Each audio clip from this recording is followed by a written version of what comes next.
Hello, Kalu-Kalay. How are we doing today? My name is Notepad Anon, and I write games for fun. So what are we doing today? Today we're going to be finishing the USSRD. Yes, we're going to be finishing the USSRD. And I say goddamn you, Jaeger. I say this to you, and you specifically. I say this even though you've resubscribed for 6 months, for 9 months total. Thank you very much. I'm on that grind this month. I'm doing it. I'm on that grind this month, and that grind as you're like, yeah, I could do this, and now we've finally hit the oh crap part. Uh-oh. This is a lot more complicated than I thought. So yeah, it's great. I'm living the dream.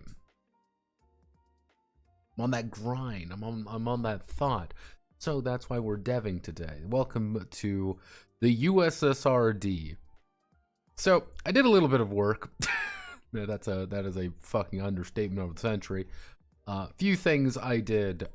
One, I started making this, the Midland Chronicles. What's the Midland Chronicles? It is literally it's just, here's an example. This is just an example. Here are the heroes. Congratulations. This is what they are.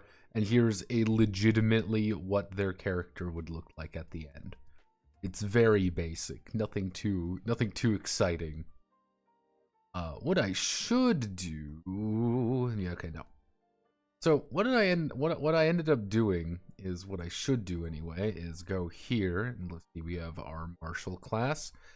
Should do PowerPoint. PowerPoint. Yes, PowerPoints. You may be wondering, why are we doing PowerPoint presentations? We're doing PowerPoint presentations because it's a very nice and generic term. God bless PP. So I'm just making sure to plug that in. Instead of mana, we just have PowerPoints. It's the idea of the PowerPoint can be kind of subbed out for anything. That's kind of the idea. Hey, I want to sub out PowerPoints for psionic power. Cool. I want to do it mana. Cool. I want to make this anything I want. How you do it. Then I kind of talk about this. This is the idea of life points and PowerPoints, obviously.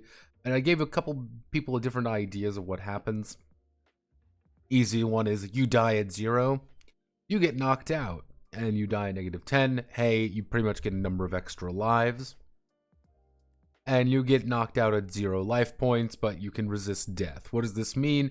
Effectively, you can't die in normal combat, but unless you have extreme situations or really scary monsters. You can only die in pretty much boss fights. I did add the option for, hey, I want to have bonus life points because this game can be pretty lethal and very stingy with them. Here you go. Here's some ways to get life points. You don't get that many, but you get a few. Power points, expression of power, the character has access to. Kind of the idea. Talk about the idea of concept of recovery. Generally, I kind of expanded out the way that they do it in the book of Spell of Black Magician. In Spell of the Black Magician, what they usually end up doing is you just recover 5. Anytime you rest at an inn, you get 5. So I did things a little bit different. It's fine. It's luxurious, ultra lux. You know, you're just resting at the camp. Hey, what do you end up getting? Hey, do you have medical service? Yes. Are you relaxing? Yes. Cool. You get some bonus stuff. Then we do in the Book of Life. The Book of Life is, in the Spell of the Black Magician, was the GM's guide, effectively. This is kind of the how to do things. Feats are a very nice way of saying, I want to use my attributes to do something. That's it. That's not, it's nothing too impressive to really think about. It's just, yeah, this is something that does a thing. Oh, goodness gracious me. Ooh, Harry. Oh, I woke up very early this morning. But similar idea goes for saving throws. The concept of saving throws really kind of maintains it to be consistent. As you can kind of see, some are a little bit more active than others. Like luck and wisdom are going to be luck, wisdom, and bravery are going to be used a lot more often than just dexterity. even though really it's kind of the idea. Strength is really just constitution, kind of keep things a little bit easy. Do the idea of random bottles and tinctures. In Spell of the Black Magician, the idea is most bottles were labeled as 1 through 6. And everything being labeled, 1 through 6, effectively meant, hey, you were going to, do this, and if you didn't know, you literally just rolled d6 and see what that magic potion you found on the ground did. Yes, it is entirely possible to drink a magic potion and then immediately die. Like, yeah. And kind of talking about the concept of keys and doors, this is a little bit more of a, hey, this is anytime you're in a situation, there is a door, there's usually going to be a key for it, but keys can be a lot of different things. That's really it. Idea of what allies can do. And then I started talking a little bit about the nature of battles.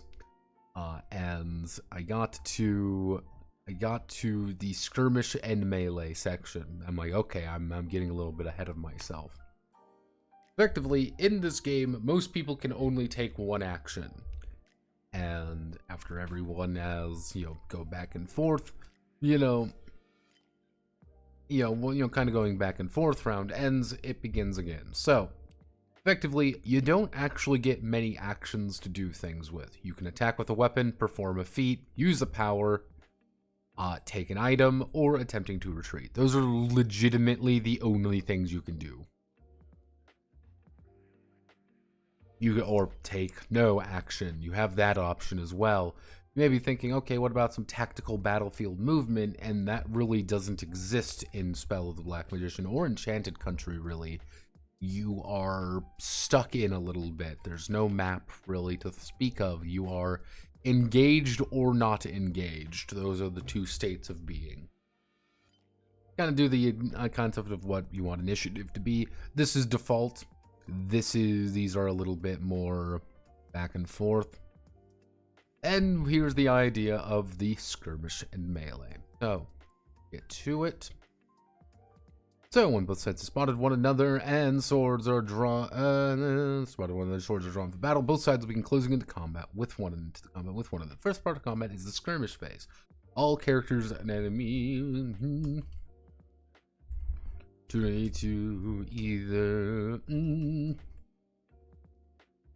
enter melee or let's see. All have the opportunity to make a ranged attack or cast a spell.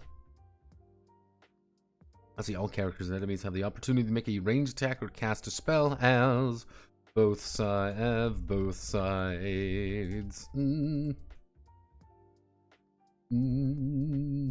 Enter the melee. Next there is enter the fight. Next there is the melee. There's the melee where all enemy characters and enemy.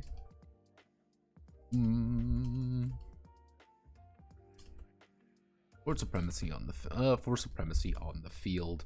It is not a very complicated system, and that's kind of the point. Not really supposed to be exceedingly complicated. Let's see.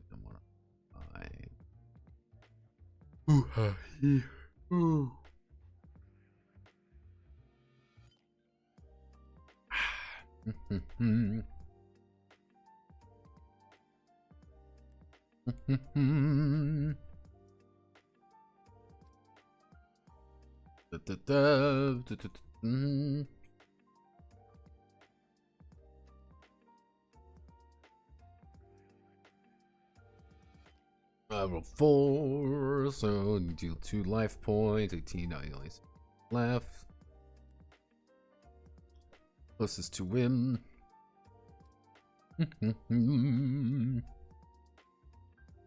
Okay, so supremacy characters planning out. Next there is the melee. All characters and enemies fight one another for supremacy in the field.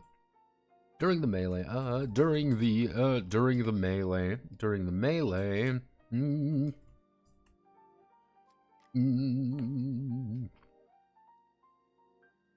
let's see, during the melee,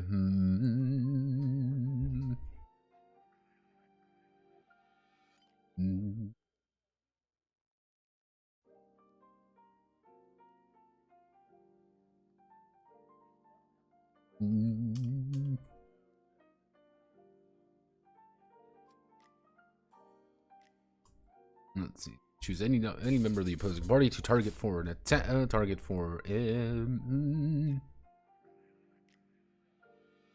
Actually, how do I want to?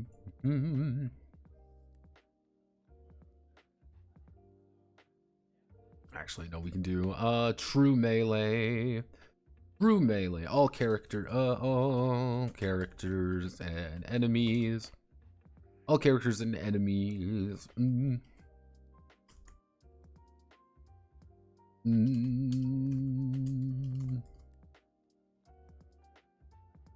Anyone can target anyone when the fight begins.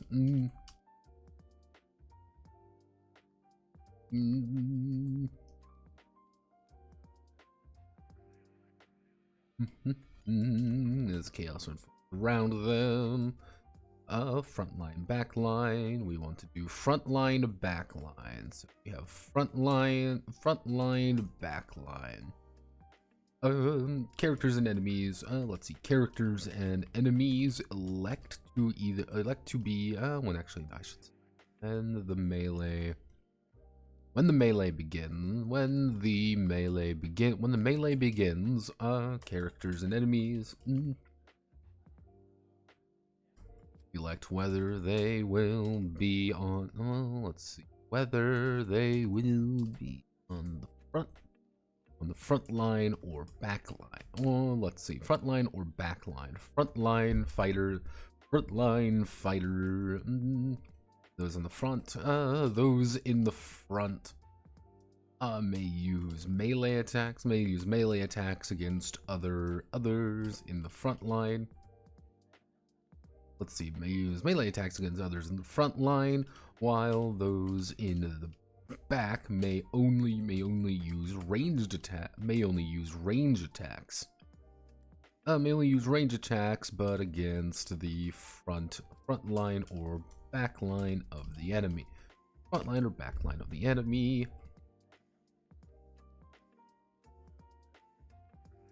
Ooh.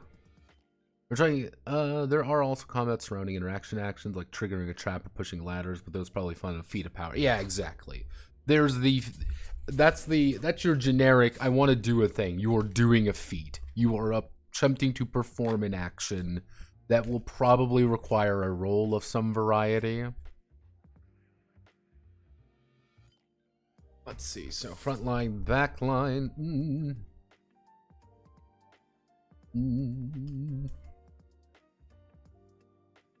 Tactical grid movement. When the melee begins, the host will bring out a grid, a square grid and miniatures.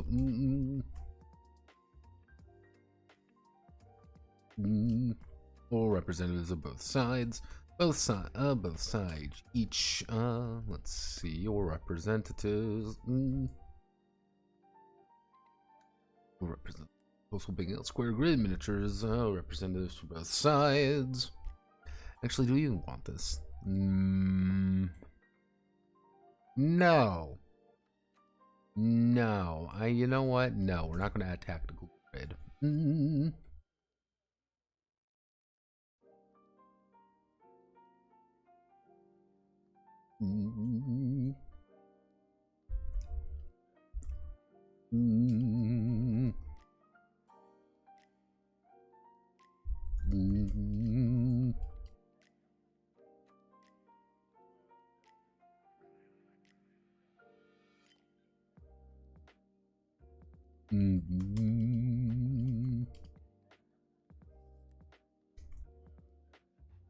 On average, a character may move 10 meters to feet, 30 feet. Let's see. On average, character may move 5 meters and take an action, or use their action to move 10 to move 15 meters up to 50 to use their action to move up to 15 meters. Up 15 meters in any 15 meters in any direction.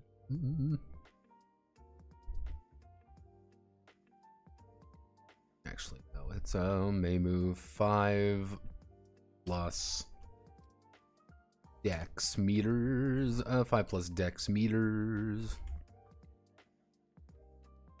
May move up to 10 plus dex meters. Use an action to move up to 10 plus dex meters in any direction.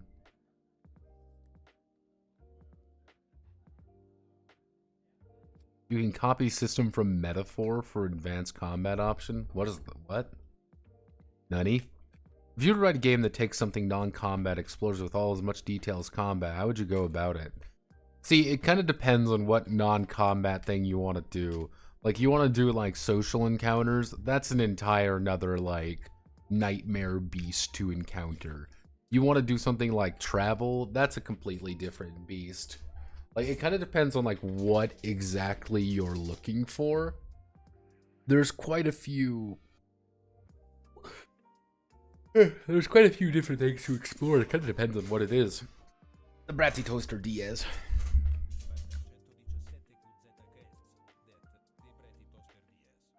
The Bratty Toaster Diaz.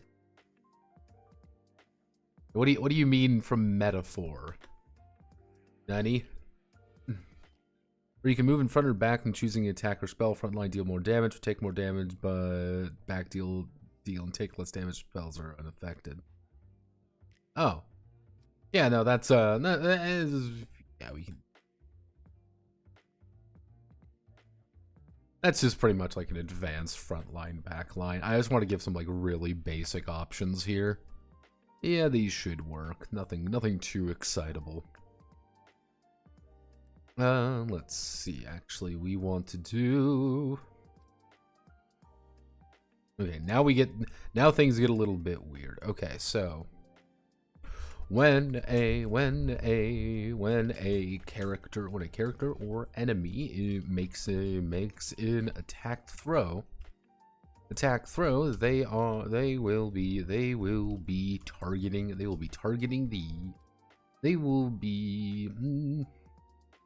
actually no. When a character is attempting an attack action, they will be making an attack throw against the target's protection. Protection is, let me see. I want to find the exact dun dun dun dun dun dun.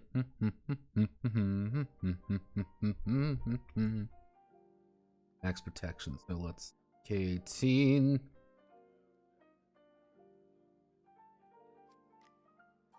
Actually, wait a second. So completely naked, if I remember correctly, if you don't have any armor on.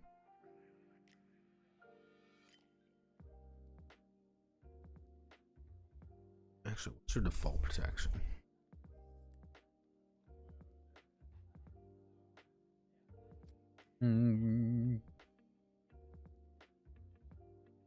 Life points.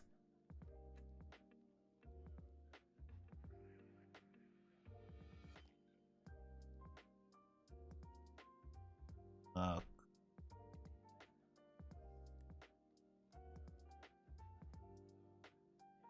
.40 character because strength equals 0. Buy weapons given a table. Experience required to move the level if the character's characteristics increase. So what else does his mana and life points? Actually, wait a second. So let's see. For example, protection is 15. Opponent's protection is broken. Dexterity is taken away from the opponent's protection.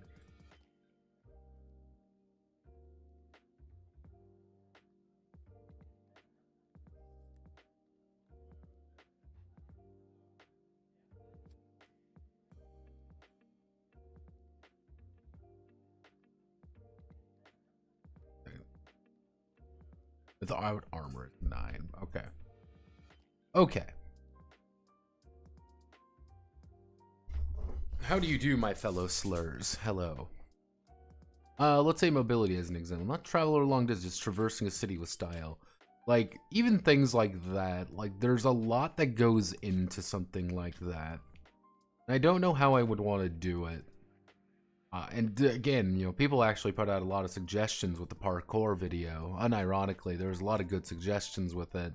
Because you can go down something like treat parkour or treat movement as effectively a, how do I want it? That's the game almost. It's the nature of movement and trying to navigate situations, but then you would have to effectively say, I want to plot a course. And in that course, there are a number of challenges that I need to do. But along the course, I might get bonus challenges or things to skip, effectively. Because that's ultimately what every race or anything like that is. It's about how do I traverse something as fast and stylishly as possible. And that's always that's the secret. And that's why it's also hard for some games where it's just like, okay, press the parkour button, and then suddenly you begin to parkour over everyone. You don't understand, officer, I was simply parkouring. In this parkour civilization. Let's see, protection, let's see, protection.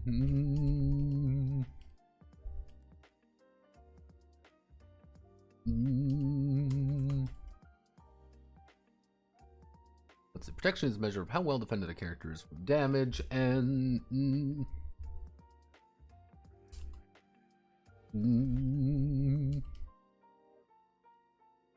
how well they can avoid a lethal blow. How well they can avoid a lethal blow. A lethal blow. Each character.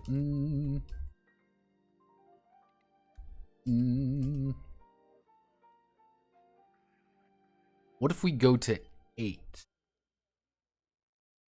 9's 50-50.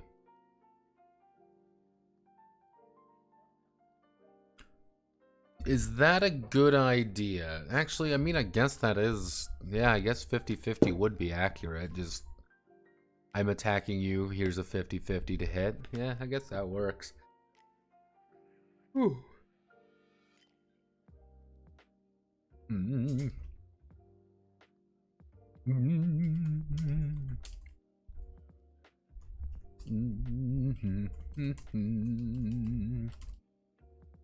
Each character's protection begins at 9, but may increase along with their class, as well as it's 50-50 for creatures with 0 dex. Exactly. But may increase along with their class and equipment. Maybe increase with their class and equipment.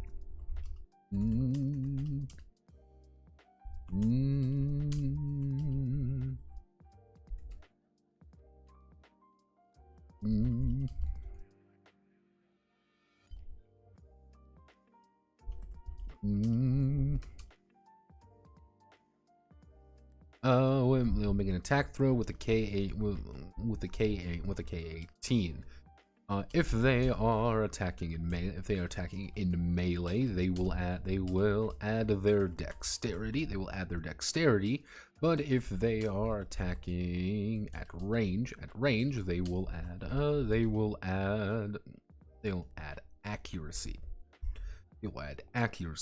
Certain spells may also require the use of an attack throw, in which case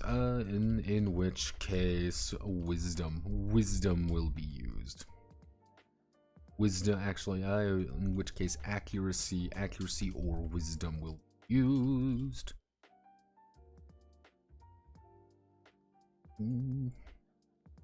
Second, did I click the button slightly wrong? No, good.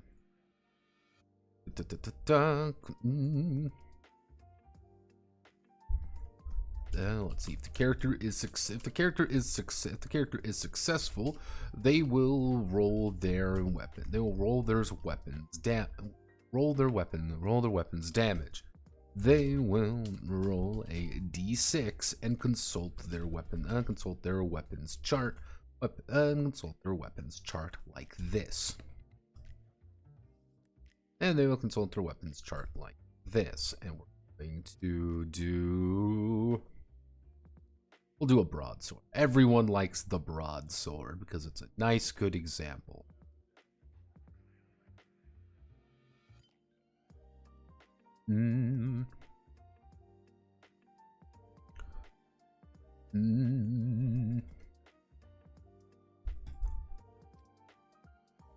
Broadsword 2, 3, 5, 6, 7. 2, 3, 4, 5, 6, 7. 2, 3, 4, 5, 6, 7. They'll roll d6 and consult their weapon chart like this. The weapon chart.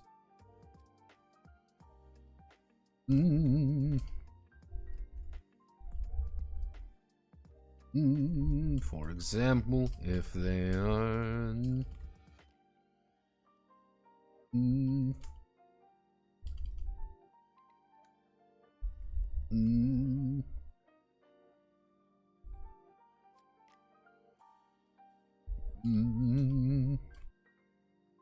let's see, for example, if they are using a broadsword and roll a 4, they will deal 5 damage with their broadsword. Well, they will deal 5 damage with their blade. If let's see. Do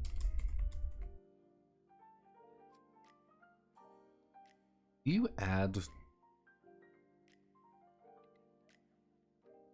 I'm actually curious. I'm curious about something. Let's see. Girl, attack and strength are added to value. The resulting is subtraction from the monsters. Yep.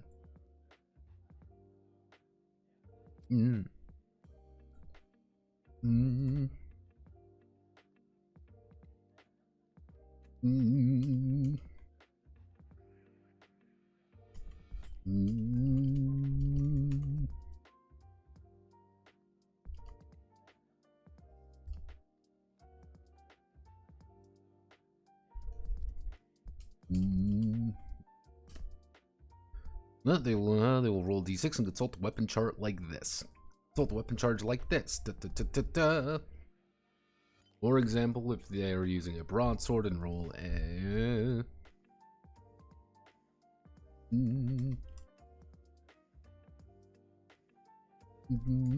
let's see. Critical success represents a nasty blow. A truly heroic blow. With the character rolling their damage. They're rolling their damage twice and adding them together. Adding them together, but only applying strength once. Only applying strength once. There we go. That is the basics of how to get into a fight.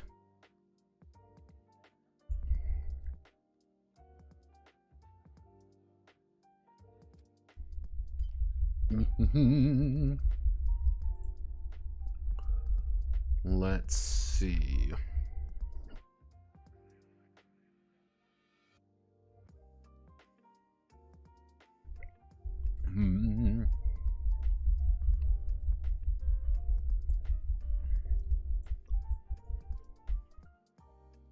Okay, so we've got this. We need to add in the escape. Let's see.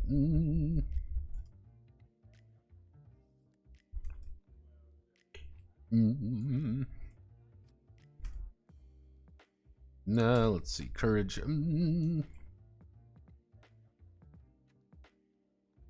Aggression is the better part. Discretion is the better part of valor. During the game, there may be situations when the characters have to try and escape the battlefield. In this case, during their turn, they may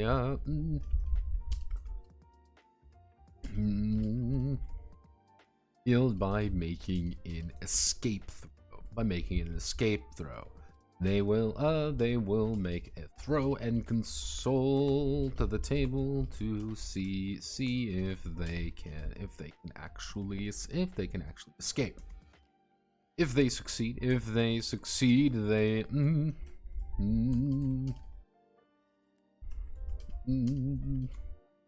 find another day.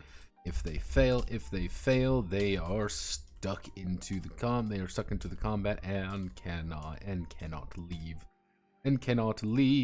The difficulty is measured by the level of the monster, by level of the enemy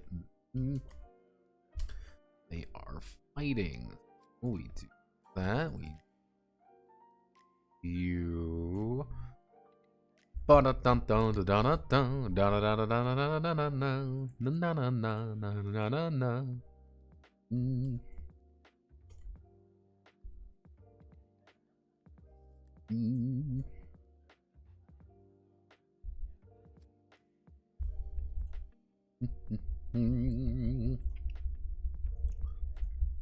One, 2, 3, 4, 5, 6, 7, 8, 9, 10. And that brings us over to 11, 12. Let's do this.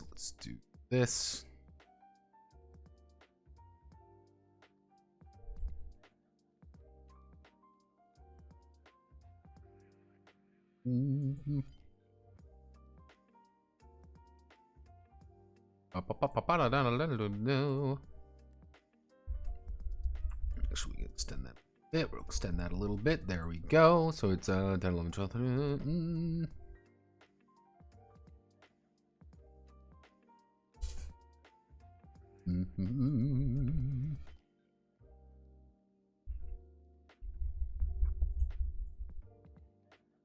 No. Initiative got placed up here.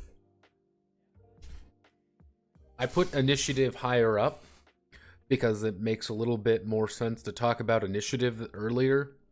I put a couple different options for initiative because, generally speaking, they use team versus team. But talking about, here's individual initiative, here's alternating initiative. Hey, this is just strike first initiative. That's the easiest option, really. Who engages the battle? Do you? Cool. You get a bonus. Technically, I don't even have any rules for ambushing. Actually, what I should do, I remind myself.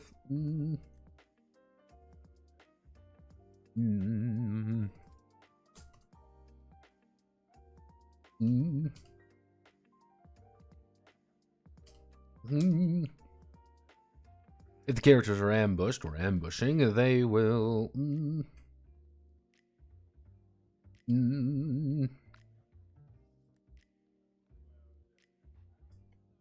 They'll miss their first round of action. They'll miss their first round of turns.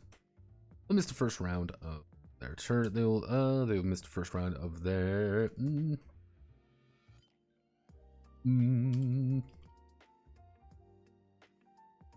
Let's.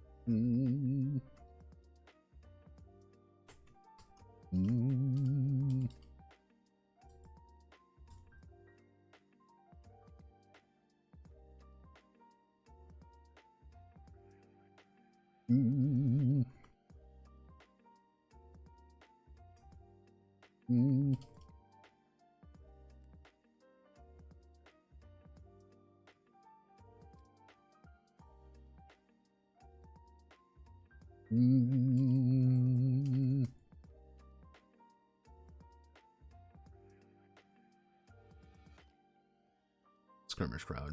Skipped. We want to technically hit sell, hit 0.03.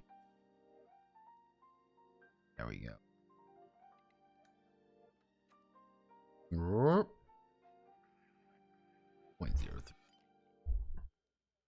There we go.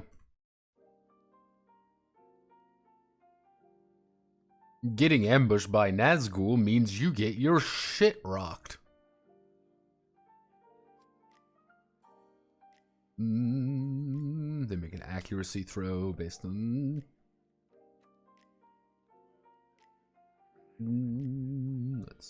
So, escape. So we talk about escape, and then we... Okay.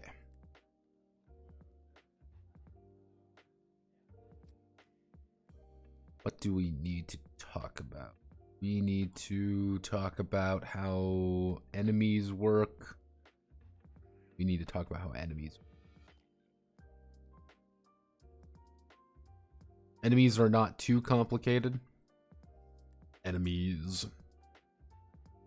Luckily, let's do. I'm literally going to just be I'm just going to be copy pasting this. Let's see, just so I have it by me. Along the way, along their adventure, the characters will enter hostile forces.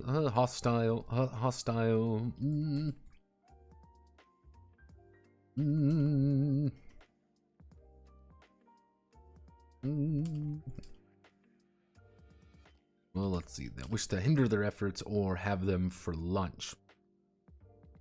These are enemies individually, and these are enemies and may come in individual, and maybe individuals or groups of foes. Detailed. Let's see.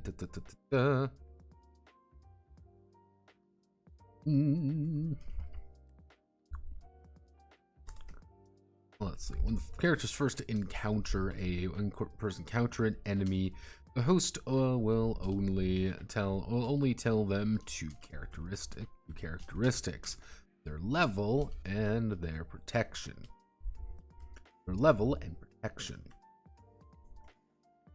The host.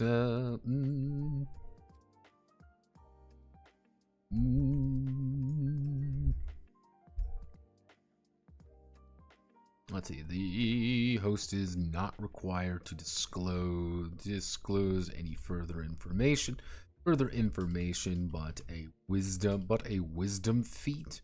But a wisdom feat may reveal additional information about certain enemies. Reveal certain information about additional information.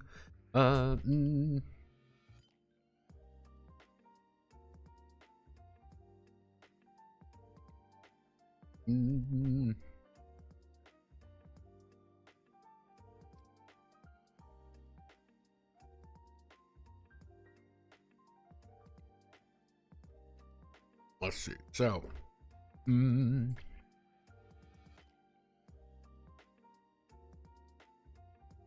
Dun, dun, dun, dun, dun.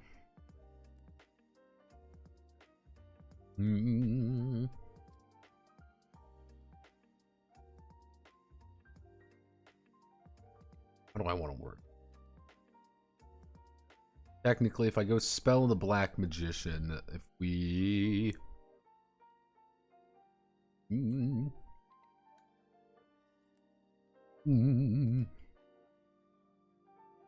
As their level, attack damage, protection, bravery, life points, mana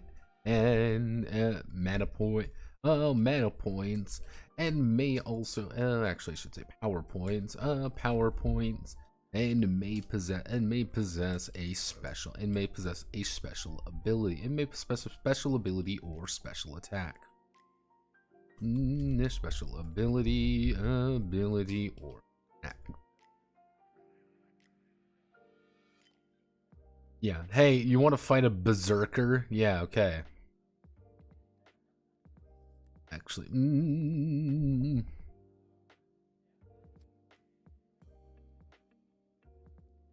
what would be a good way of saying bravery? No, morale.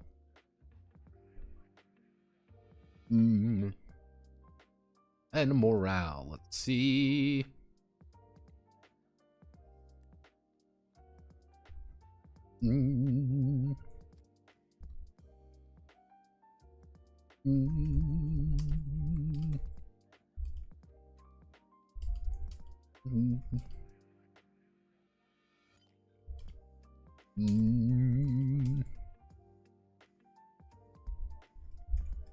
Let's see. They may choose to flee rather than risk their life. Rather than risk their life, their courage, their morale value is the target number. Is the target number they must make? They must make a throw. Let's see. Morale value is target number they must make a throw against to successfully retreat. Retreat or fall or retreat to successfully retreat. If they fail this if they fail this throw, the host may choose to have them flee, have them rout instead,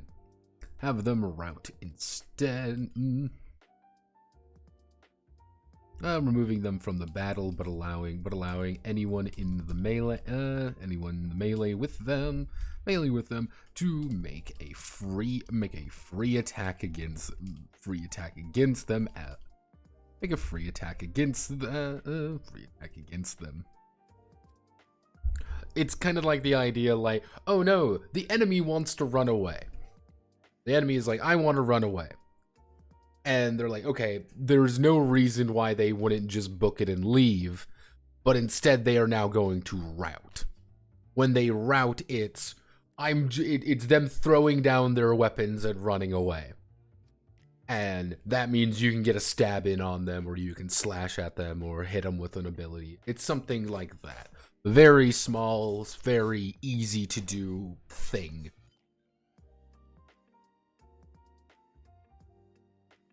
This part is because monsters need to roll 6 characteristics, work with all the changes. Big attack uses basic stats too, or am I missing something? See, this is the beautiful thing, Mara. This is the beautiful thing, Mara. I could just literally just use your thing now. How does it feel, Mara, that I get to just copy and paste your chart here? It's great. Effectively what suck it. No, Mara was very helpful in this. Effectively what I'm going to do is when we get down to monsters, being like, this is the monster level. If they want to make a save against something, a higher level monster is going to be like this. And you can either, like, this is how they're going to work. They're very simple, very simple at the end of the day. They're literally going to have like a, oh, this is their resistance to, Actually, I can even put it in that as like a, no. We can just do the level chart. That's fine. Honestly, if we just do the level chart, it should work just fine. Because it's just like, yeah, what's your monster level? You're a level 4, you're a level 5 enemy. That means you have to roll like, it's a 12 up. Actually it would be, if we start at like 15, 14, 13, 12, 11, 10. We can actually start at 14, 13. Yeah. Actually, what we can do, level, attack power, protection, resistance, morale, life point. That's my two. Yeah, we'll just add a resistance. Like, they get a base level based on their, they get a base amount based on their level, plus whatever resistances it is. Hey, I want to, let's say, for example, a saber-toothed tiger has 0 resistance. It's not a magical creature at all. It's a tiger. It's just a tiger. Oh fuck, we're fighting the Nazgul King. Yeah, okay, he's got a few new power. He's got a few abilities that other people don't have, and he has a really high resistance, so it's like it's very difficult to hit.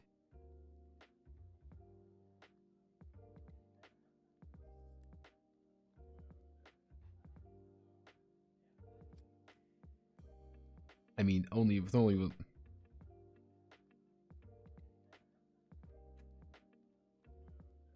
don't worry about it. Don't need to worry about it too much. We can improvise, because that's what we do best here. Along with their enemy, let's see, an enemy resistance, disaster.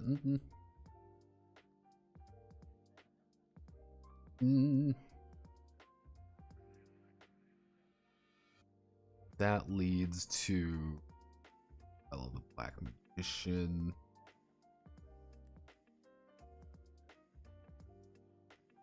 Then we do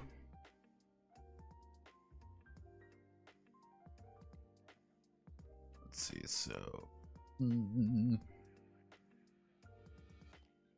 some enemy.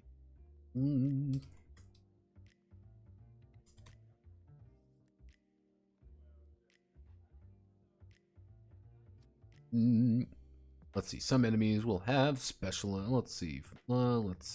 Some enemies will have special attacks, poison, paralysis, petrification, etc.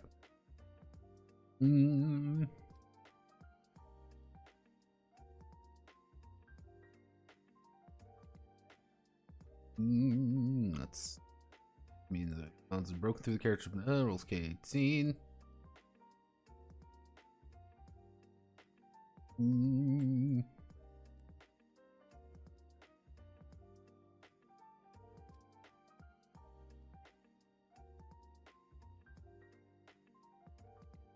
Ooh.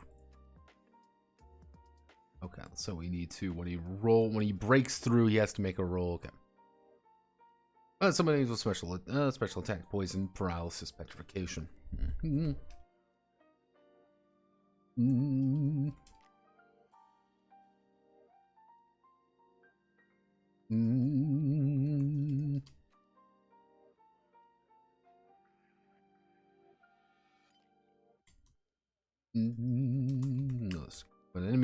When an enemy successfully attacks a character, they will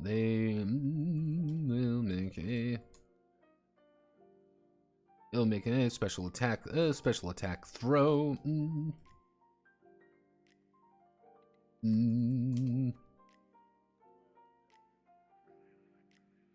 Equal to let's see, they make a special attack throw equal to their special attack's value. If they succeed, they will use their special. They'll use their special attack. Use their special. They'll use their attack.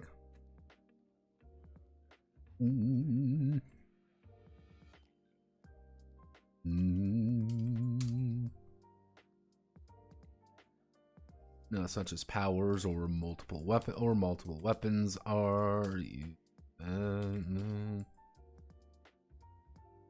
Or use the discretion of the host. Use the discretion of the host.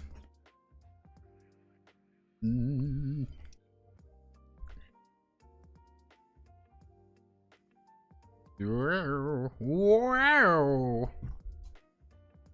Wow.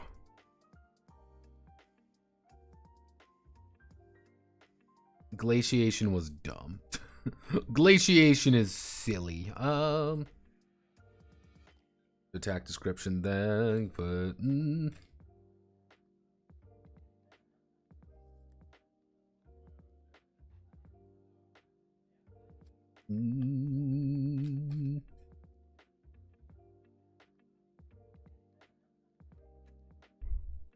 okay, so how do I want to do this? We just want to do so special attack examples. What we want to do, we want to make this. We want to do a couple special attack examples. And we want to do poison. Let's start off with poison. Let's do that.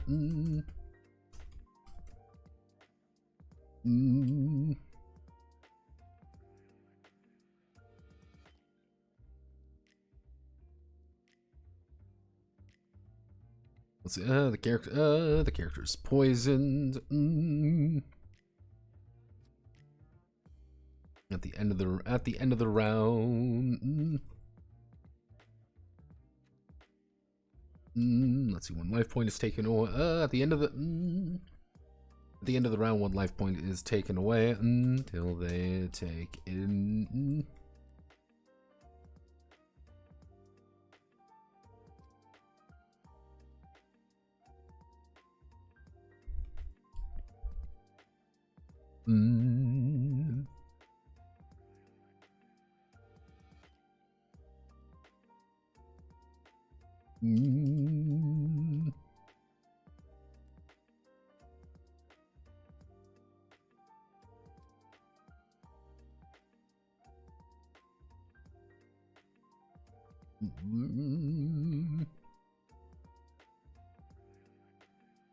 Okay, so let's see. What are some other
all attacks against them are considered critical hits.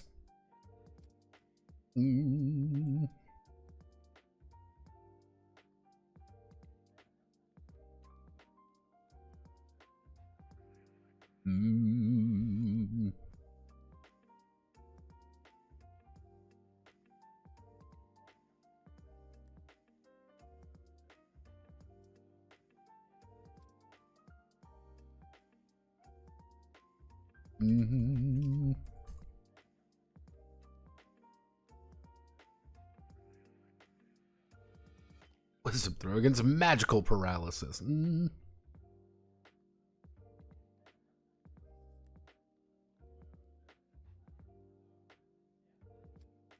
we're just putting some things in. Let's see. Terrified. The character.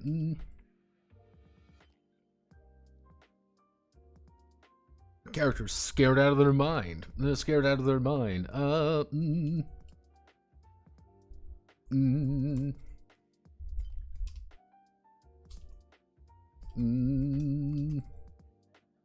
-4 to all actions until they or an ally can calm them down. Until they can calm them. Let's see. Until.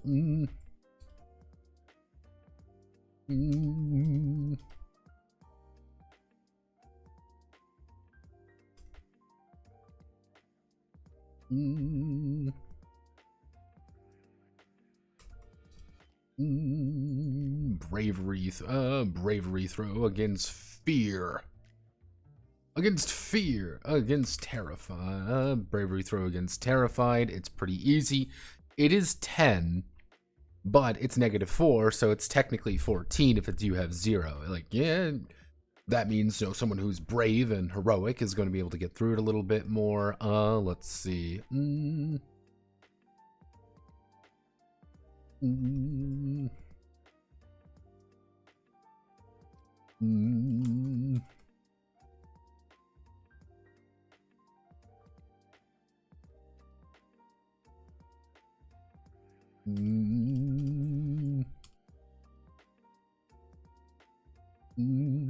They must make a and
let's see, the character is going crazy and acting recklessly.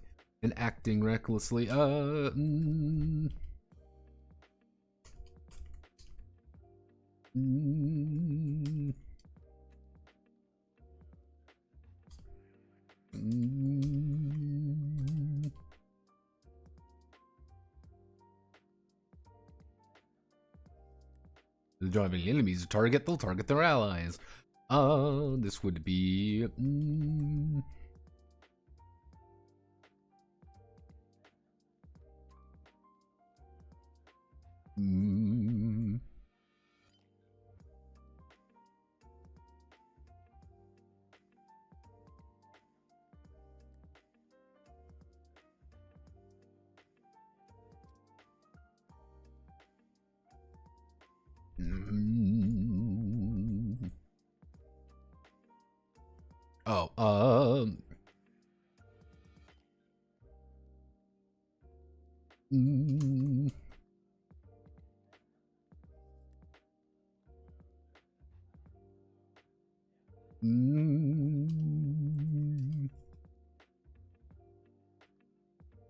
their Geiger counters is going a bit crazy. They need to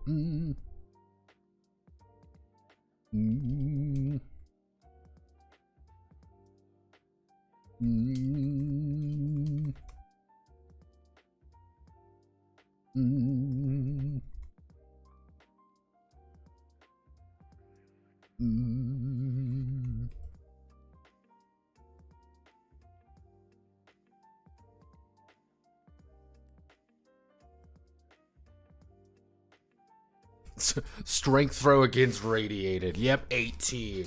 I can just stop being radiated. I'm just built different.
There we go.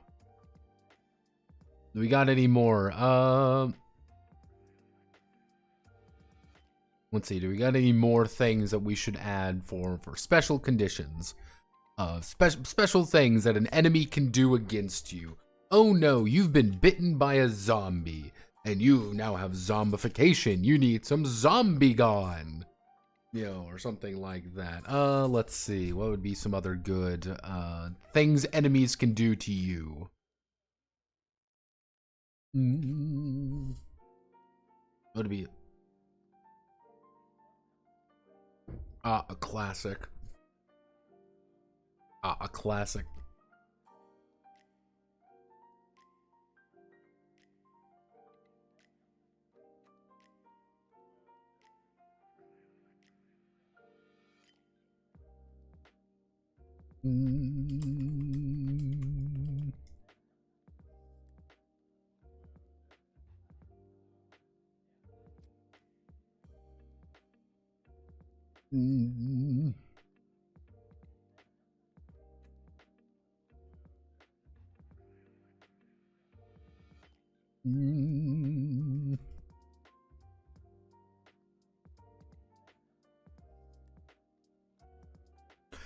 Luck throw against a flame. You just get lucky and the fire goes out by itself.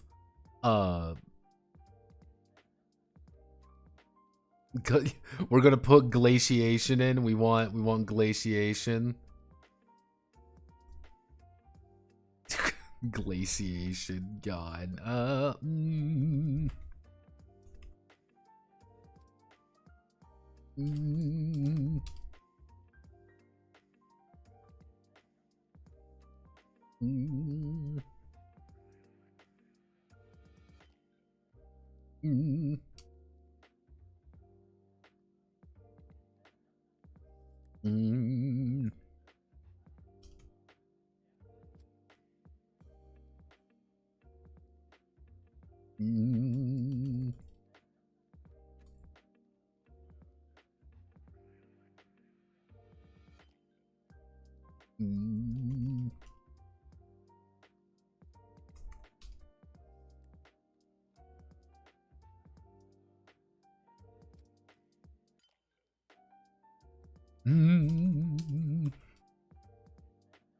Let's see, they may still act but not move.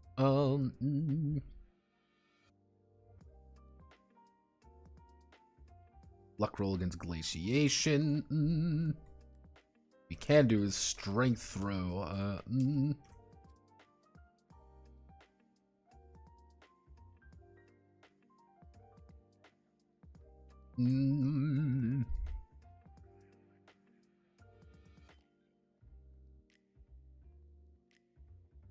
Push through, let it melt.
Got anything more?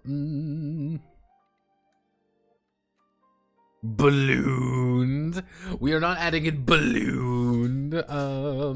We have paralysis already. We've got paralysis, paralyzed up there. Blinded's a good one.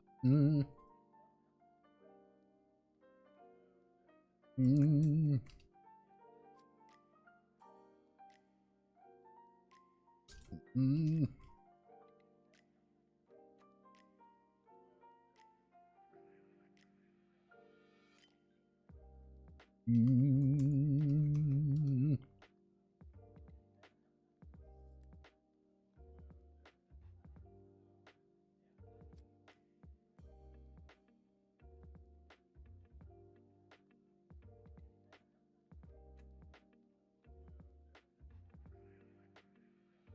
Mm.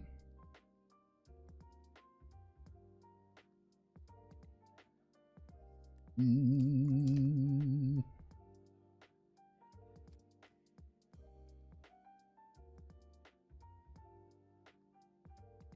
Mm.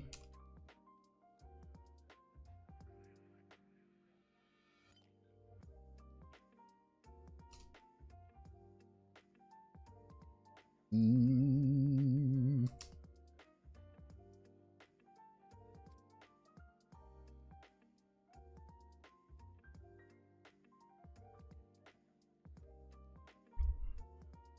Go, let's see. Mm.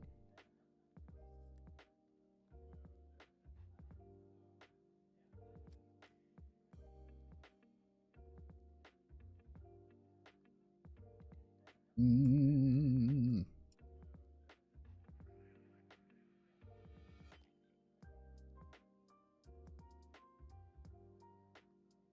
Mm.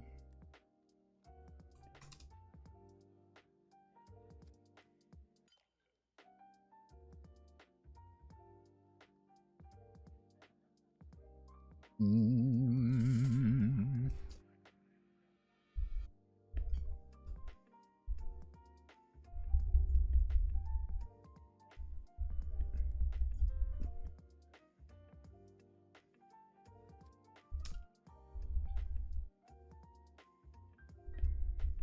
Mm.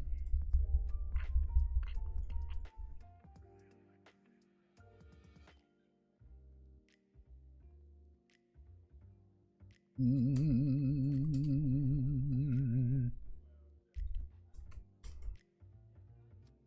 Mm. Let's see.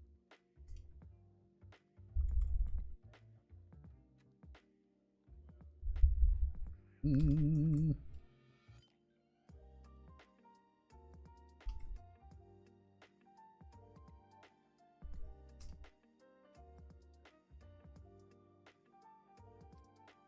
Let's see. So a strength throw against restrained. That's breaking out. Then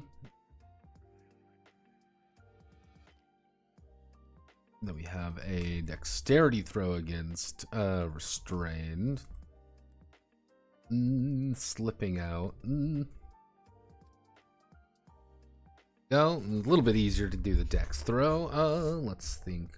We can get 3 more in there.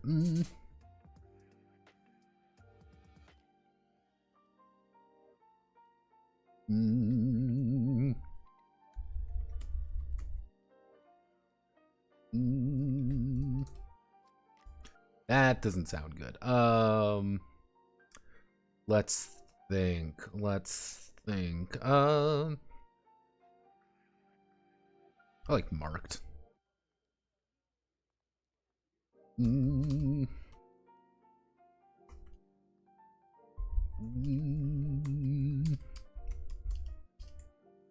Protection. The protection is reduced by net by -4. By -4. We want to do luck throw against marked.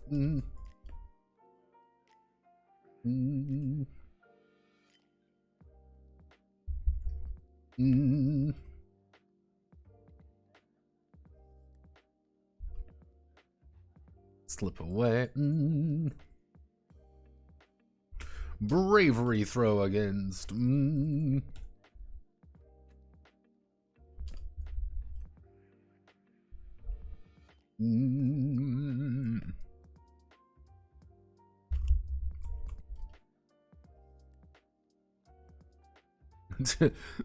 Yeah, congratulations. The bravado. I stand against your evil.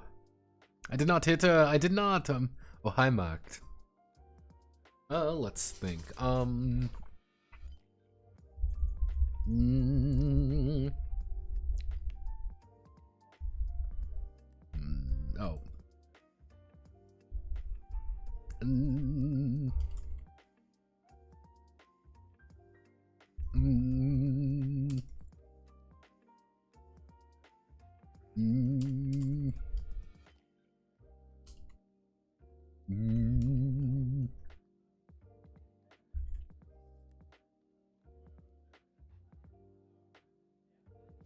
Mm.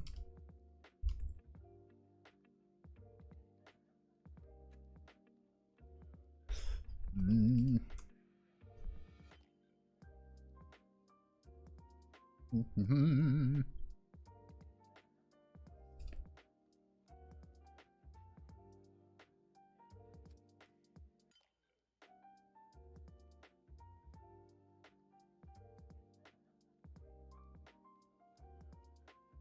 Mm.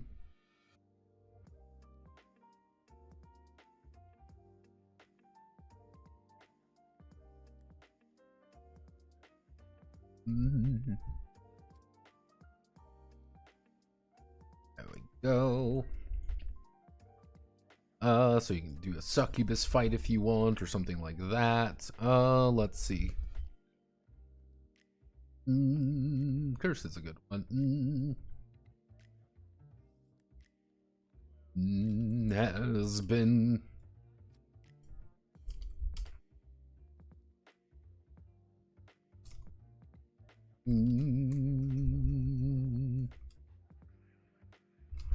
They cannot restore life points, and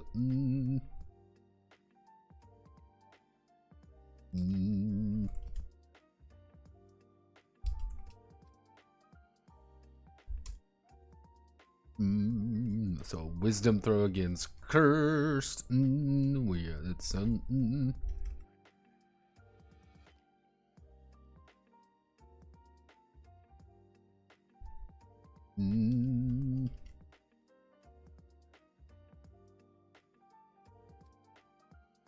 luck throw against cursed.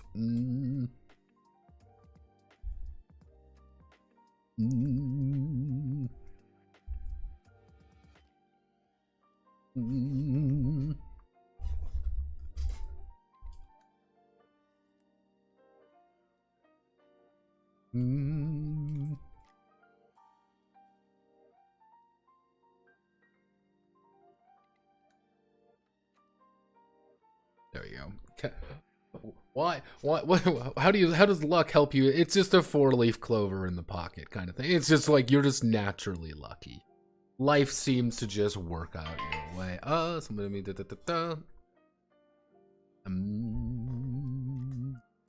could add in a commissars here.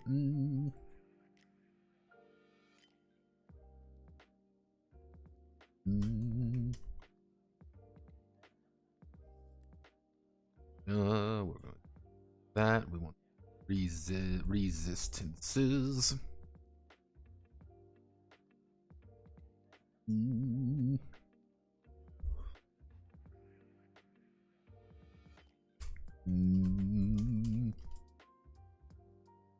The most special attacks and conditions.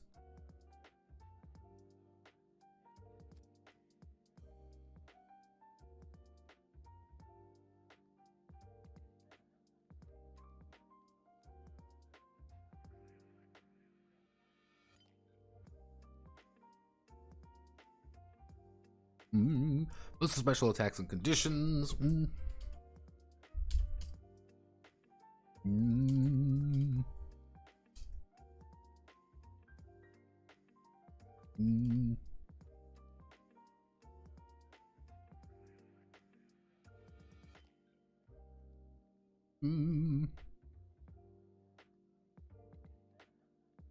These will be attempted at the end of every round or every hour if I'm out of combat. There we go. There we go. Nice and easy. So we've got all of these. Now what we get to do now is a little bit of a special thing, which is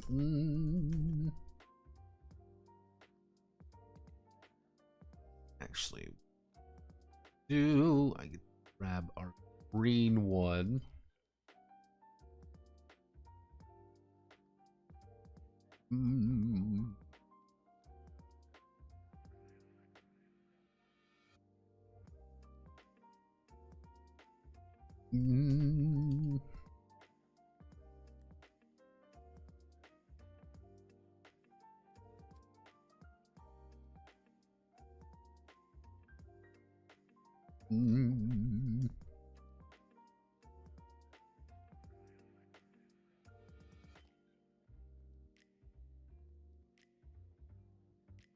That we're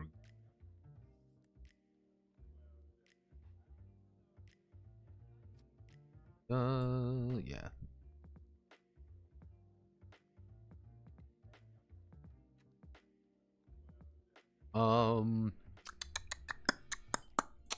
No, it would be heading to. It would be on. I think it would be under head. No. So we want to do.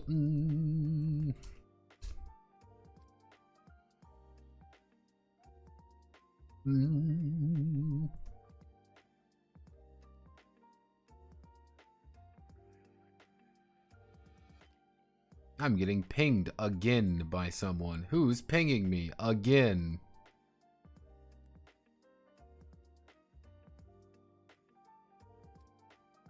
Blue server's been ping central recently. My lucky horse will hit the arrow rather than me. Oh man, missed the stream title and thought you were talking about evolved digital game. Mother Russia bleeds. Technically, you can run it in the US SRD. See, this is how it all works out. Okay, so.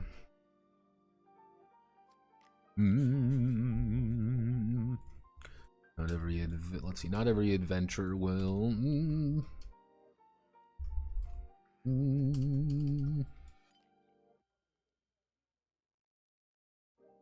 Yeah, swords and bows. They take the character. Many adventures may take the characters to firearms or laser guns dominate the battle, dominate the battlefield. Combat has combat has some slightly different rules related to these settings due to the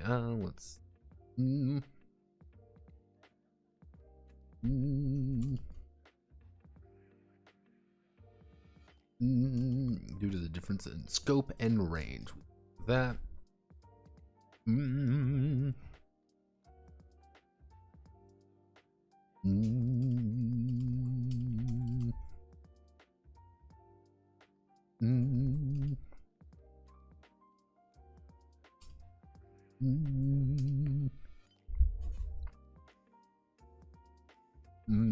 they will let's see, they will begin at a range of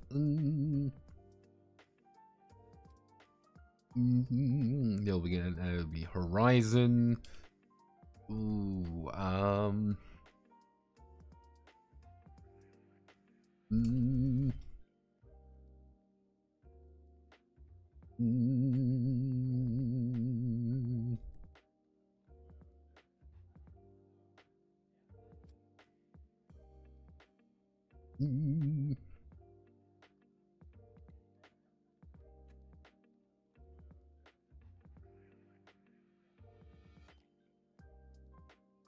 At a range of horizon at skirmishing.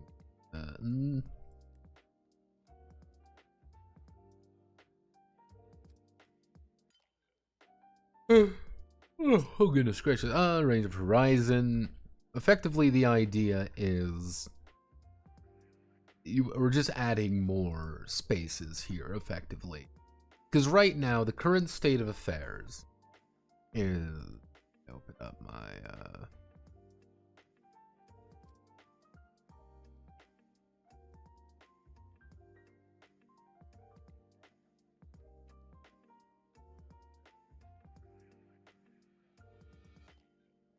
Why are people posting? Why are people posting cringe? So basic idea as of right now is that there are two states of being. You are either engaged, actually I should say you are either skirmishing or you are in melee.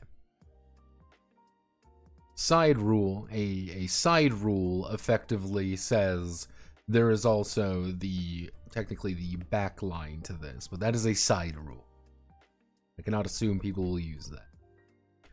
range combat, pretty much like a firefight. Like we have guns now. A gun is going to have effectively some more. What I was thinking about doing is like Horizon is like you are very far away from the actual gunfight. Then we have whatever this is, you're skirmishing, whatever this is, and then in CQC. You are in their face. I guess the idea would be, what would be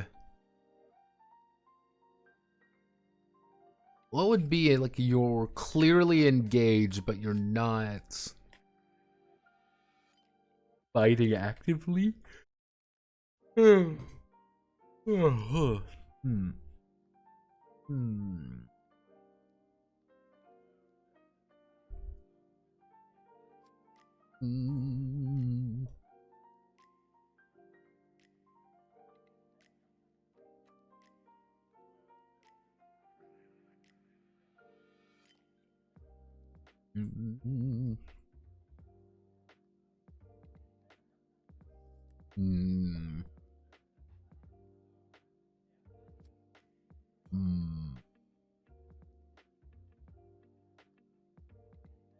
Give me a word here, people.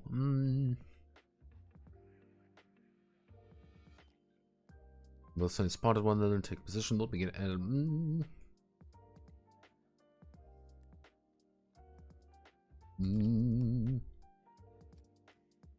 Let's see. The range.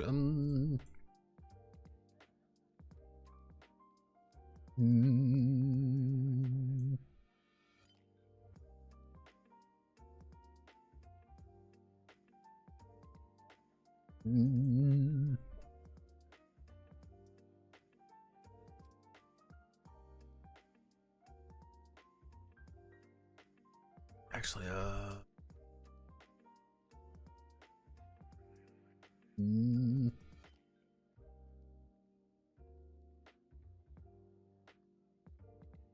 you'll take position, take a position of horizon maneuvering skirmish or CQ.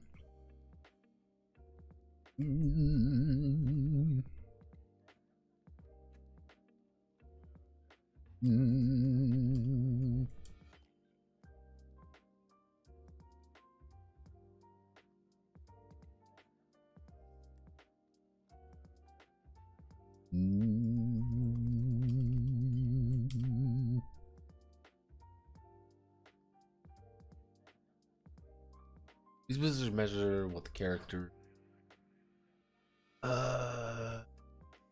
Maybe range defines how many skirmish turns you take before. Actually, no. That's good. That's a good idea. I can work with that. Okay, so.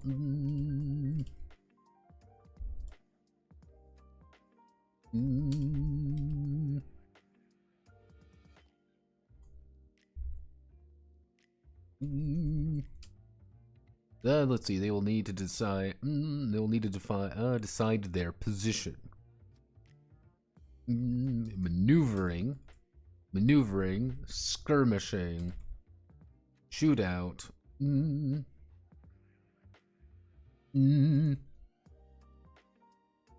Or closing in. These positions.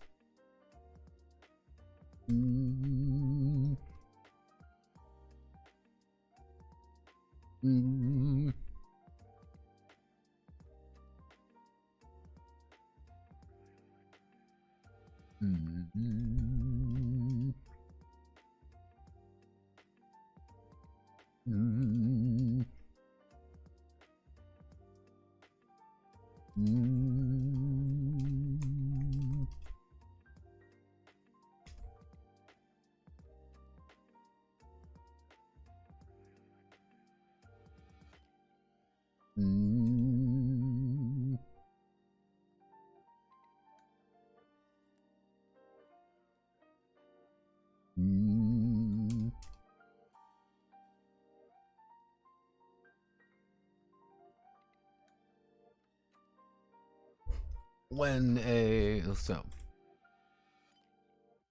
character is maneuvering,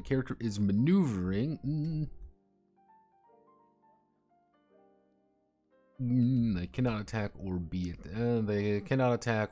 attacked.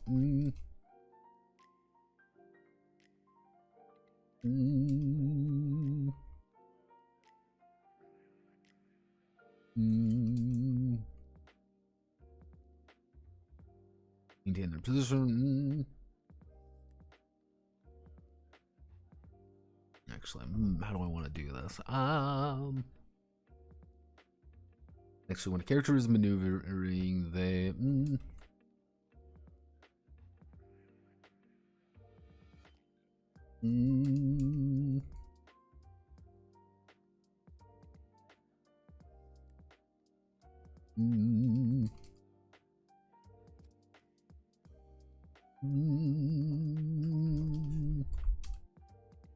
without moving closer to the target, they can be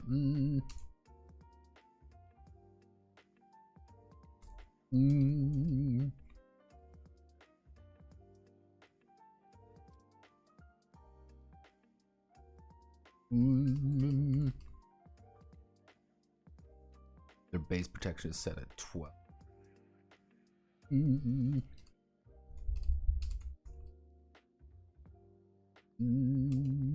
But have a negative attack.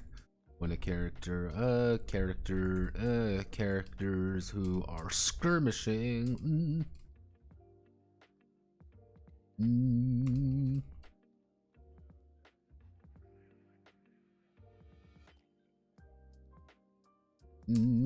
neither advancing or retreating. Let's see, neither advancing or retreating. Their base protection. Their base protection is set at 10. Characters who are in the shootout position are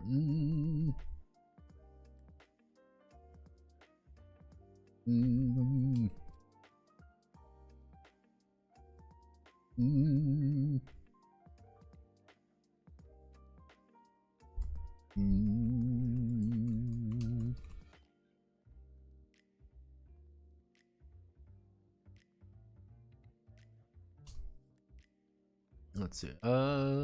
It may decrease the range between them and they may increase or decrease the let's see.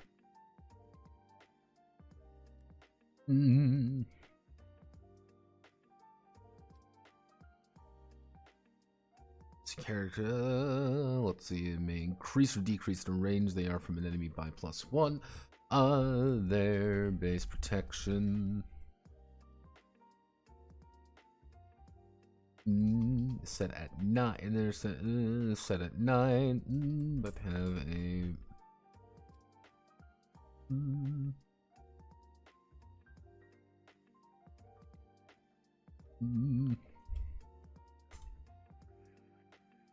actually, no, we want to do set you at 9, set you at 12, we set you at 7. The +2 to attack.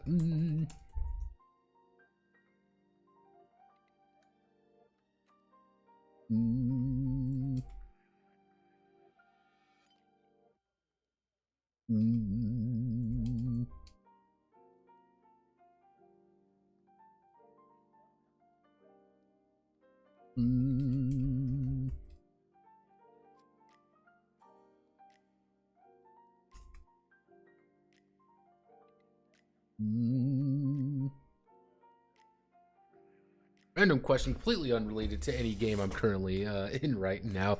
Why do you think isekai characters are so hard to play well? Well, there's 3 reasons isekai characters are difficult. The first reason is that you have the innate sense of meta.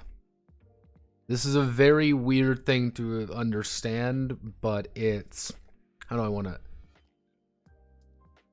when any work of art, any game, any movie, anything that you do suddenly introduces the meta element. There's a meta element now. Things get weird, and that gets a lot more complicated to do things with. People start acting weird with it, and people don't deal with that very well sometimes, and it gets a little bit weird. Meta elements in general are kind of difficult, and an isekai character is inherently a meta element. Oh, hey, I'm in a tabletop role-playing game, or oh, hey, I am a character doing this, blah, blah, blah, blah, blah. Secondly is you are completely disconnected from the setting.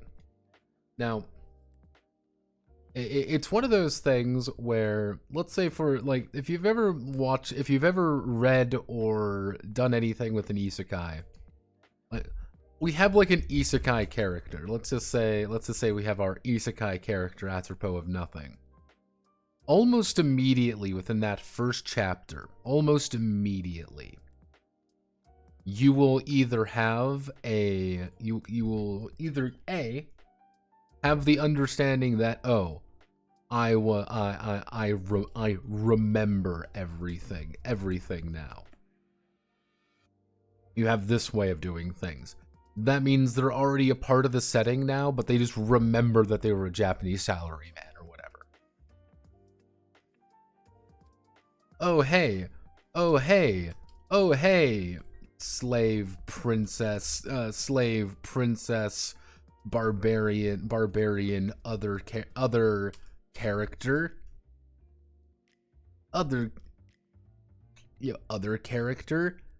You have a character whose entire job in life is to explain the plot effectively to the main character. And it's usually it's a slave, a princess. One of the reasons why isekai characters have a very bad tendency of partaking in slavery is because it's very easy to get a character who's absolutely loyal right off the bat.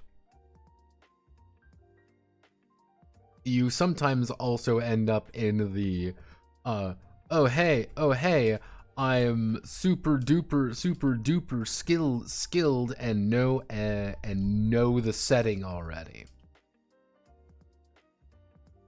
Like, I already know the setting already. Because this is a game that I played. This is an otome visual novel that I know about. This is a this or this is a that. And kind of a more not as frequent one that pops up is how do I want to word this? Other isekai characters and me. So it's kind of like the idea of, like, you have over here, you have kind of like these two ideas of, like, you're already ingrained in the setting, you have someone already ingrained in the setting, you know the setting intimately already, or there are other people who understand the situation you are in and are trying to live it out with you. That is very difficult. And certain characters, if you don't have one of these things, it's going to feel like your character is out of whack a little bit. Like, what's going on? You don't make any sense.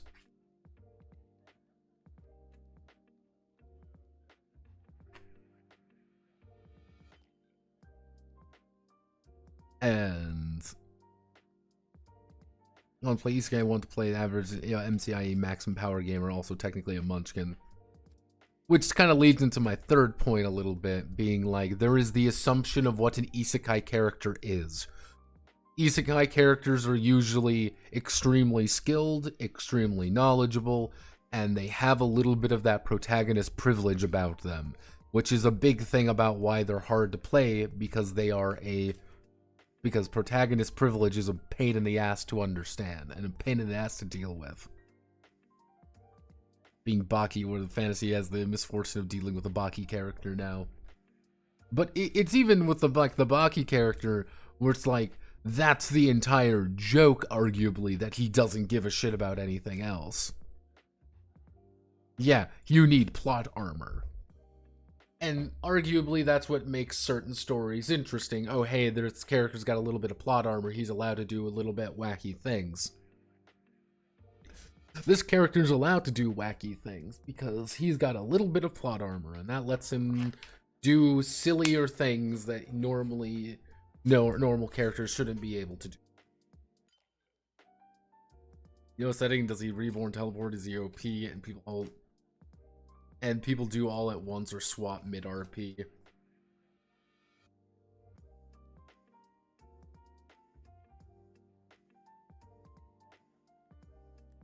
And like, all of this really is, all of this really fundamentally is talking about is, does a character know the setting? Because that's the hard part, is, can you RP in that setting? Because there are assumptions in setting that you need to interact with.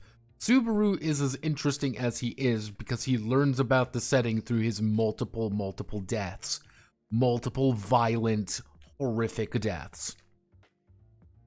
He learns about the setting in general, and you learn about some other isekai who go out of their way to, oh hey, well, I know what's going on in this setting now because I know this setting, or I remember this game, I know how to navigate it. Or, oh hey, I've been reborn as a villainess, and now the villainess, I am gonna not die or whatever. That's kind of the idea of the isekai a little bit. And if you lose that, you end up with a character who cannot relate to any other character at a fundamental level. It reminds me of, there was this one one-shot isekai thing I read, and a guy gets teleported to a fantasy world. Oh wow, cool, I've been isekai'd. But then he realizes, I can't speak their language. Yeah, I can't speak their language at all. So, like, what do? You're fucked. You don't speak their language. You can't understand what anybody is saying. And now you're screwed. No, sorry, that is effectively what happens to a character when you don't establish that kind of baseline understanding.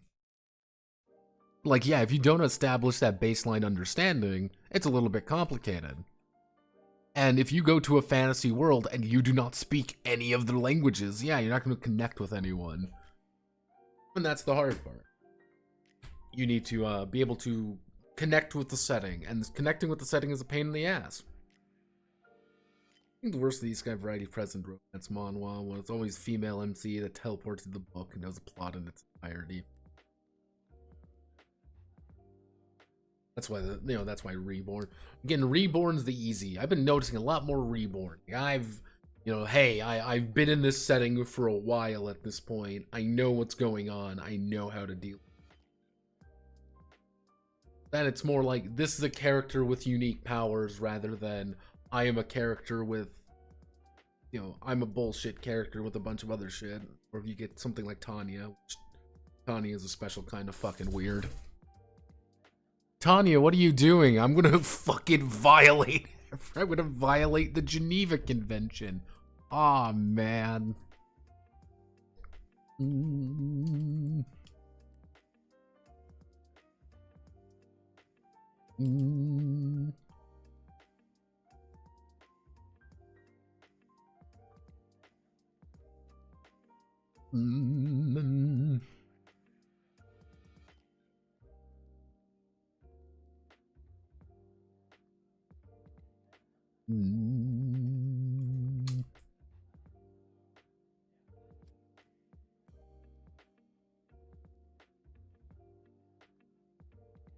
They decrease the range by 2 every round.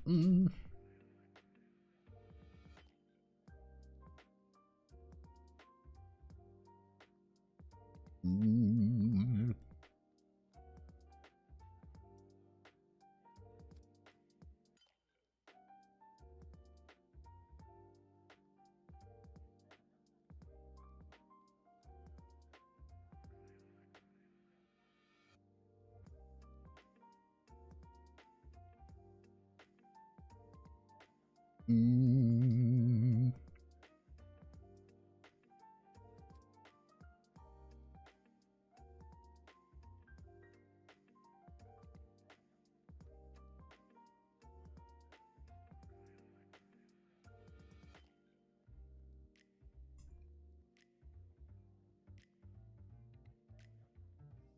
Mm.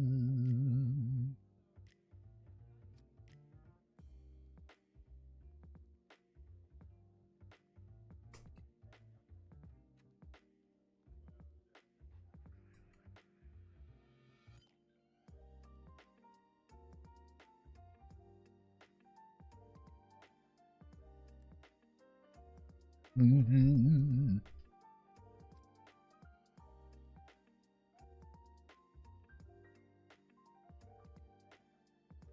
Mm.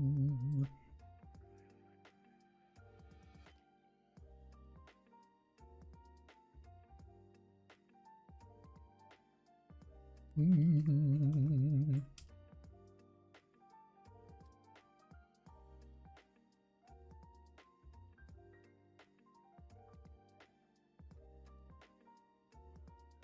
Mm.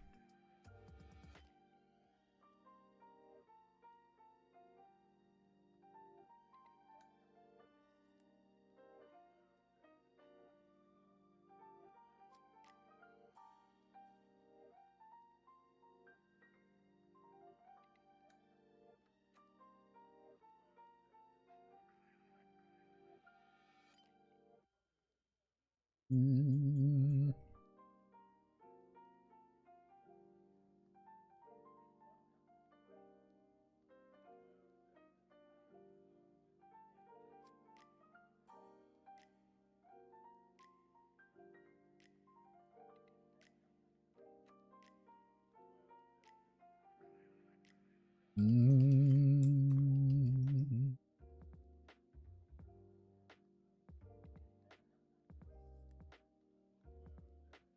Mm. Mm.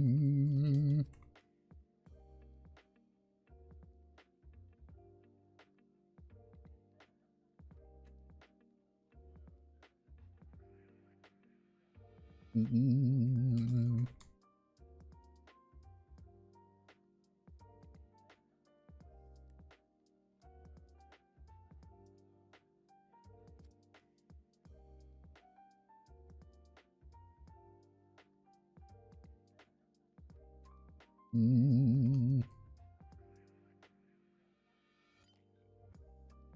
Mm. Mm.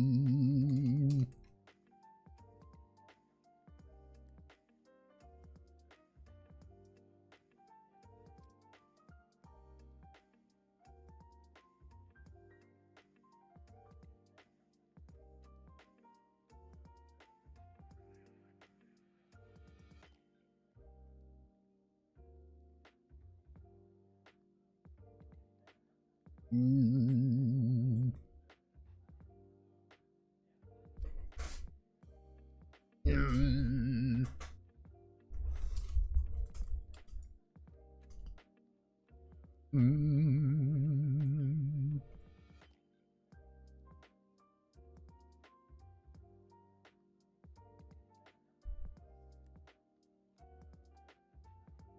Mm. Mm.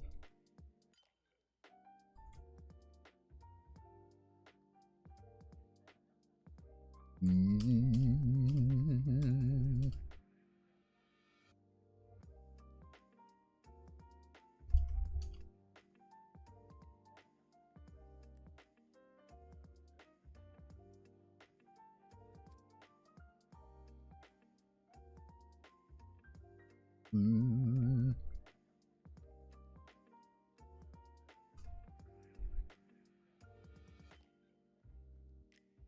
Mm.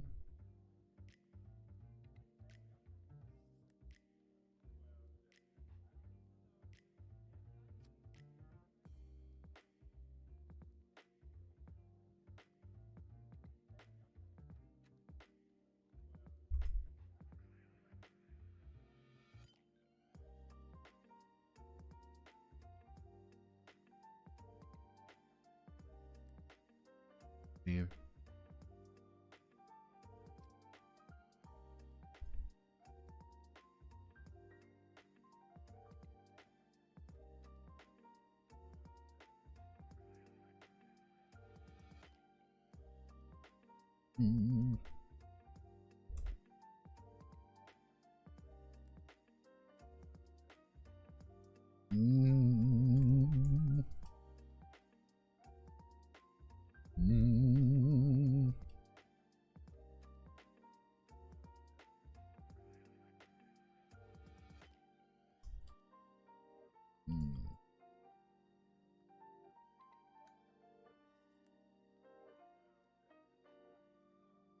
Mm.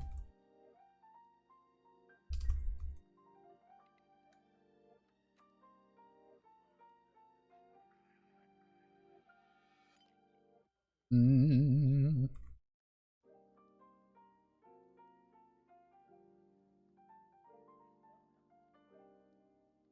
Mm.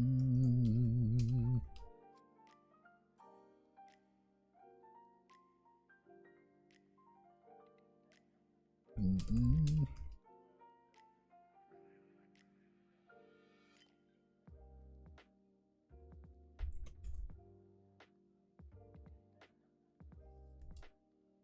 That mouse feel weird. Mm. Mm.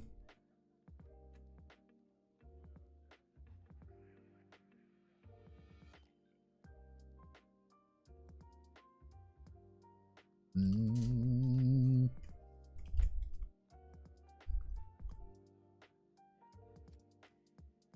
Yeah, I'm just gonna be honest. It's like, yeah, there isn't really any right answer here. Mm. Their communism of human rights, silly notepad, jobless reincarnation. He continues to be a fuck up for over a decade. Isekai currently have fuck up that's still a fuck up without power, with the power now, and gimmick reincarnation like freaking vending machine. Gimmick reincarnation is really popular. I've been noticing more, and you're gonna hate this term when I say it, native isekai. Now, I have a very specific set of like rules for native isekai.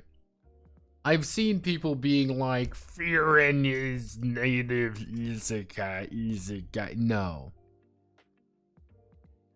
That is not, no. When someone says native isekai, I have a very specific connotation of what this is. And I have no better explanation to what native isekai is. The most basic understanding is, one, there are video game stat screens.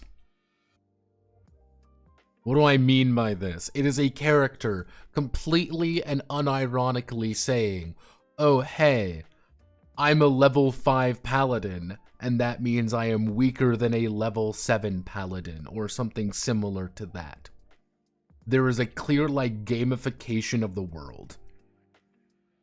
Isn't that lit RPG? Yeah, again, there's a very, like, strict gamification of the world.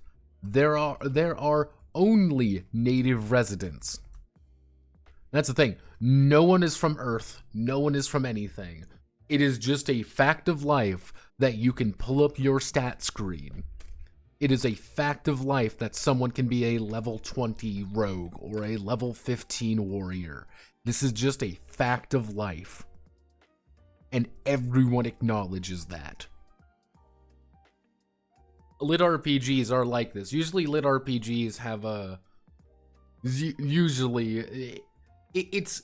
Lit RPGs can sometimes fall into that, but sometimes they don't. Again, it is... I guess the ability would just be native understanding of isekai tropes as a fact of the setting. That is to me what a native isekai is that there are all the isekai tropes, but everyone knows what's going on. Hey, you have, like, there is a very strong understanding that the character knows something. Like, I guess, like, one way to, like, think about it, I would call Frieren a native isekai if Frieren was like, oh, yeah, no, I've been power leveling the entire time. You don't understand. And she pulls up, like, a stat screen or something, saying, I'm a level 999 wizard or some bullshit. I'd be like, it's dog shit. They never do that in Frieren. Frieren is just a fantasy show because, you know, and they explain everything. But that's kind of the idea. Like, native isekai is a very specific thing to me, and I've been noticing it more. Yeah, if Frieren did that, it would be a fucking terrible show. Exactly. That's why Frieren is not a native isekai, because she doesn't do that. They clearly explain every single aspect of the setting and why it is the way that it is. And there's really no video gamey elements to it. It's just like this, just part of the setting. Native isekai is a very specific thing and has to be a very specific idea for it. But I've been noticing it more and more. And it's sometimes it can sometimes get it rips me right the fuck out. It rips me right out of a setting when I see it. When I see like some fucking character being like, let me pull up my stat screen or whatever. Oh my god, like, I'm like, I'm gonna fucking kill you. I'm gonna fucking have a stroke. Like when they're trying to play it like a really serious story, if they're trying to be like, oh, we're doing the lit RPG thing where it's like, oh, they're actually like a 10. Frieren is a generic shonen, by the way. It uses literally every trope. It changes the camera perspective of Gil. It's a second person shonen. Yeah. Like the thing with like Frieren that's interesting is that Frieren is quite literally a what happens after the shonen anime bullshit. That's all that it is, and they still use all the same things. It's just an interesting, perspective change. Which, by the way, I like perspective changes because you can learn a lot about a setting, or learn a lot about you can learn a lot about how writing works by changing the perspective of something very generic. And it's very interesting anytime I see it done. There's a reason why Pula Madoka Magica is one of my favorite shows, because they do a really good job of it. Because the entire show, the protagonist is not actually who you are watching the story unfold through. Madoka is not the protagonist of Pula Madoka Magica. Remember that. She is not the protagonist. Hamura. Or even something, if you want to go way further back, The Great Gatsby. Fun fact, Nick Carraway is not the protagonist of The Great Gatsby. So, remember that. Nick Carraway is not the protagonist. He's just there. He is accidentally in a situation in which he is important to the main character. And I really like stories that do that. I don't see it often, but when I do, I always feel happy. I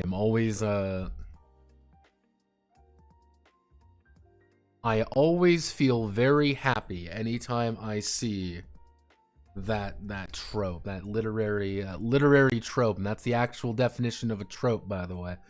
I mean, literally nothing can be somewhat okay if at least stats have a meaning. Those stats are just numbers for numbers. Have 9999 and everything. And yeah, like that's what usually happens with some of these things. Oh, I have 9 billion in a stat or whatever. I mean, like, shut up. Fuck you. But I'm also, like, a firm believer. Like, here's the thing. I'm a firm believer that, like, I would say about, like, 50% of isekai is way better if you ignore the isekai. Hello, Manly. There's, yeah, so Sword Lolly and no, not Sword Lolly. Cat Lolly and Sword Dad. That one, legitimately, it being an isekai means nothing. It is completely pointless to the actual story that he is an isekai protagonist. Remember that, everyone? Remember how he isn't technically an isekai protagonist, but they never talk about it because it literally means nothing. Yeah, there's a couple instances where I'm like, yeah, it's a marketing thing. I know that. Cat Lolly and Sword Dad? What? Oh, God, you're gonna make me look it up, aren't you? Let me see if I can find it on... Let me see if I can find it on the decks. Let's see. Let's see, where are you? It is... Actually, if I find Isekai... You're Isekai. Isekai, where are you? You're one of the popular ones. Where are you? It's the one where she has this one, Tensei Shirada Ken Dashida. Yeah, this is an isekai. Literally, the entire plot is Cat Lolly and Sword Dad. That is the plot of the. That is all you need to know. It's like, oh hey, it's always a fucking beastman, and the sword is broke as shit and talks to her. Mind you, this is a full isekai because he is from Japan.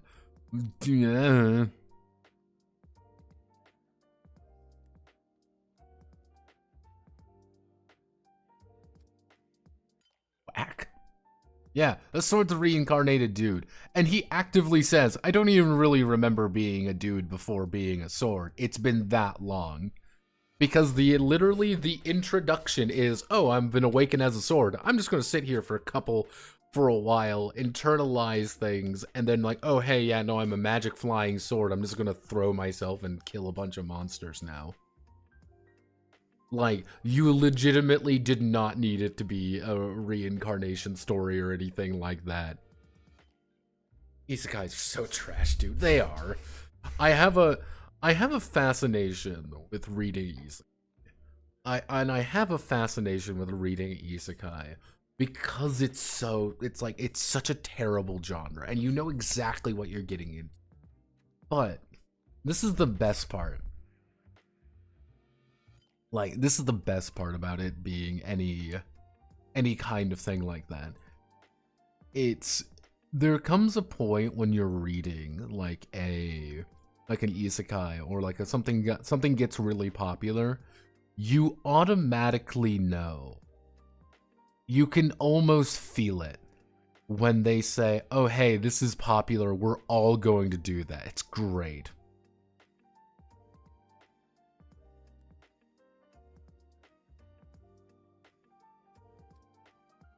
The wave exists because, it's literally, it exists because it's a popular genre that makes them more billion dollars. Yeah, the thing is, everybody wants a cut of it, so because what happens is very simple, it's all very shrimple.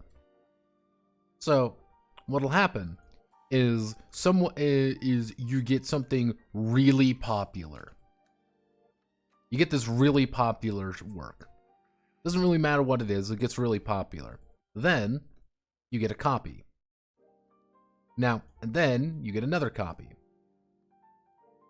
Now, what happens is that these copies do well as well, because this is really popular, so all the copies do really well. This spawns more copies. And this spawns more copies.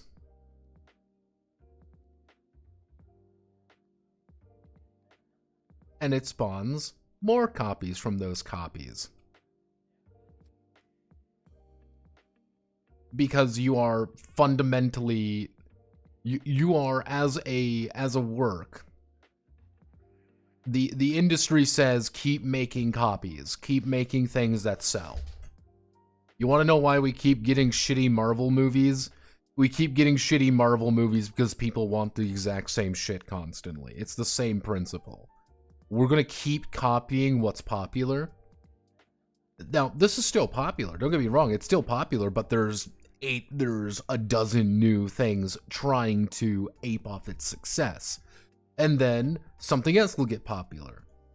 These are still popular, but then you'll get a group of people saying, oh, well, now this is popular. I want to do that now. And then it creates a copy. And then it creates another copy. You know, this is super popular now, so we're going to now start creating copies of that. It's this endless cycle that people you constantly want to keep creating things that are similar to sell.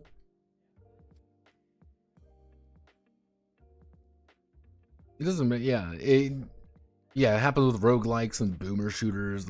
Like, yeah, I mean, remember the Survivor craze? Remember when Vampire Survivor came out, and then, like, it was, like, for the next, like, 2 years, there were, like, 8 billion fucking, like, Survivor or whatever games There were a bunch of them because they knew they would sell. People wanted more Vampire Survivor content, so they're going to keep making more of them. But this one is different because there's 8 billion things. Oh, this one's different because there's 12 billion things on screen or whatever. It's the same principle, same idea. You see it sometimes more with like manga and stuff is because popular thing is popular. It gets popular overseas, so we want to continue funding things that are popular, so we're going to get the things that are copies of the popular thing because it's popular over there, and then we bring it over. I would say, out of every manga, out of every comic, out of everything produced in Japan, you know, for as a manga or whatever, we probably see 10%. We are not going to get the shitty little comics. Yeah, like we're never going to get the shitty little comics in the back of the newspaper in Japan unless someone decides to translate them, because why bother? They're not that popular. We're not going to get the comics in the back of a magazine of women's healthcare that it's, you know, Otashi-san, you know, Otashi-san talks about life and it's fucking Junica, you know, Japan Junica. We're never going to get that because it's on a women's fashion magazine that no one knows about. Most things that probably come out of even like Shonen Jump, like there's probably like, because you gotta remember, it's not just Shonen Jump. Shonen Jump's the big one. There are a lot of magazines aimed at, you know, boys, and, you know, you got some aimed at men, and you got the bigger ones. There's a bunch of them. We don't see most of them, though, because they're not that popular, and they're popular enough to sustain it, or they're like a subgenre of things, like, oh, this is only the sci-fi comics, or this is the, yeah. We're not getting the Japanese of Wall, you know, we're not getting the discount. We're not getting Amish romance novels, okay? We're not going to get every schlock shoujo manga that comes out because they damn well know that they damn well know that they can hire Otashi-san to write a 15 chapter comic and put it in the back of a magazine for, 2 months, and it's going to make good money because she takes 12 minutes to do it and it's the same plot every time. Oh no, he's blonde now. Wow. Holy shit. It's kind of like the same principle of like Fortissimo. Fortissimo never really came stateside because Fortissimo wasn't really even popular in Japan. There's a bunch of visual novels that don't come over here. There's a bunch of video games that never came out over here. But there's a lot of video games that are in German. There's a lot of video games in Russian. There's a lot of video, like things out there that also don't make it out here because they're just not that popular, or they just aren't that important. Like, yeah, like we don't see everything. But it's also like how a lot of people in, Europe and Asia, there's a lot of people who see a very specific rendition of America. If you go to someone, yeah, like the thing is like, if you go to someone in even like South America, you go to someone in Asia, in Europe, and you say Marvel movie, everyone can kind of understand what a Marvel movie is, and they can tell you what, oh yeah, New York City. New York, we know what New York City is, obviously. They might not be able to tell you, they might be able to know like 10 states. Like, yeah, there's 10 states in the US. I don't fucking know any other ones. I'm from the, he's from the state of New York, and which is the city of New York City. And it surprises me there aren't more DBZ. 6 states DC. DC still isn't a state, and nor will it ever be. Yeah, I think like the thing with like Dragon Ball is like Dragon Ball is such a pain. Like, Dragon Ball is held up by Akira Toriyama. That's the big thing. Dragon Ball works because it is what it is, and no other work really looks like Dragon Ball. Even like Dragon Ball Z is a very distinctive look.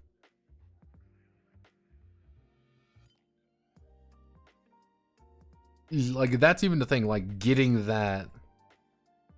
Yeah, like there are things you can try, but it's like Toriyama's artwork is the reason why Dragon Ball Z, Dragon Ball works as well as it is. But yeah, no, like the Comic Cat circuit. Oh yeah, Comic Cat circuits is where a bunch of people make their money off Comic Cat stuff every year. But mind you, a lot of them also work a 9 to 5 because they can't pay for anything else. They do it in their free time. And we see a very curated amount of stuff. Everyone sees a very curated amount of culture coming out of people. It's kind of like one of the things I remember, it wasn't Cole, it was someone else talking about, is going to Japan expecting anime and you'll realize you're still a weeb in Japan. And nobody likes a weeb. Because it's like, yeah, it's there, but it's not like, oh, it's everything. It's just like anime. It's not. Because we see a very curated look of Japan. We see a very curated look of European countries. We see a very curated look of everywhere. That's kind of the point. That's kind of the reason we do things.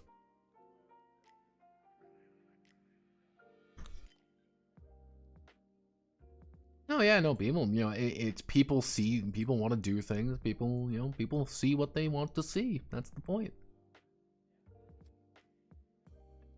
Okay, so we want to do cable.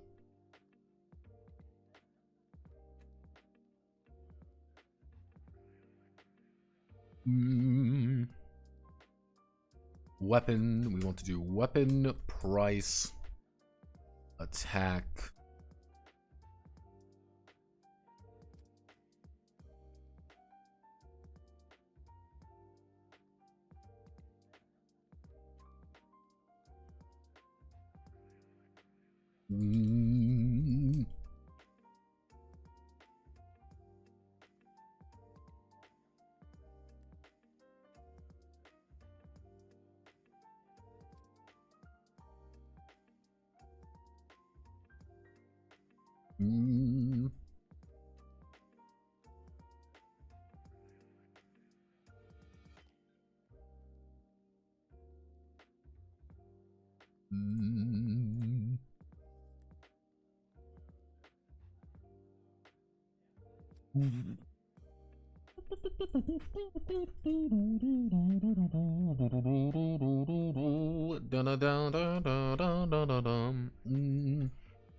We're going to be very generic with these.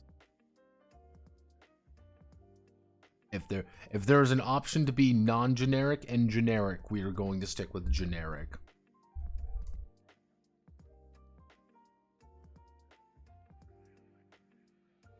Two, 3, 4, 5, 6, 7.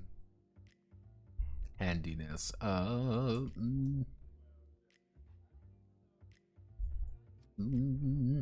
3, 4, 5, 6, 7.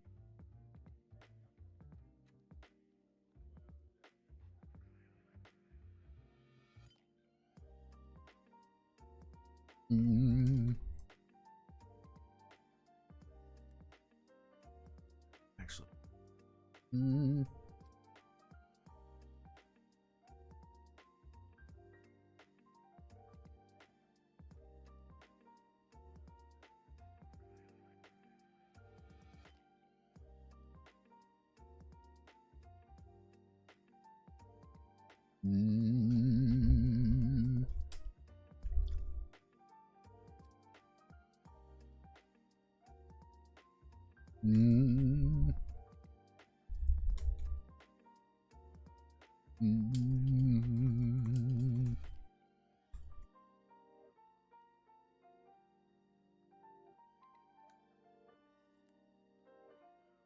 Let's see.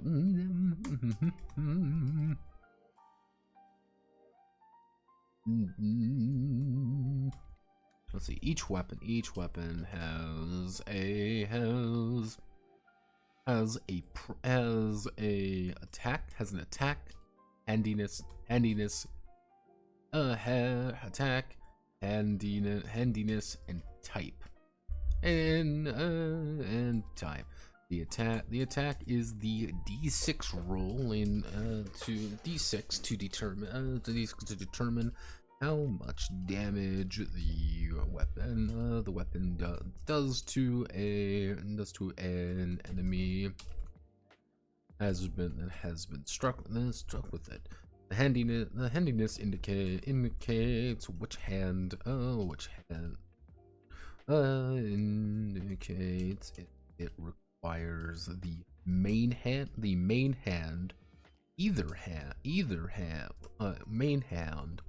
one hand, or two hands to use successfully.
And breeziness?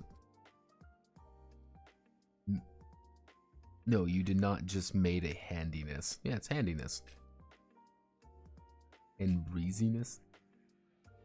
Handiness. It's hand. It's handness. Handiness. It's a fucking word. Hand. Yeah, there you go. Quality skillful with the hands or being used. Yeah, handy. Yeah. What's what hand you need to use to actually use the fucking weapon? What would be like a universal type weapon? Handedness?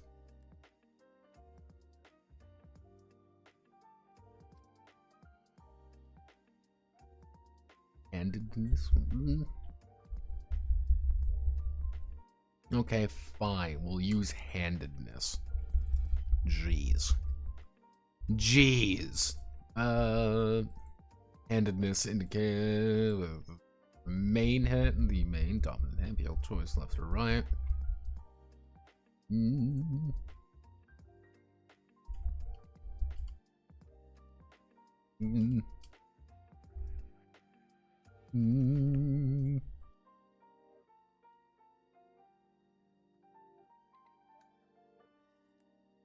There we go.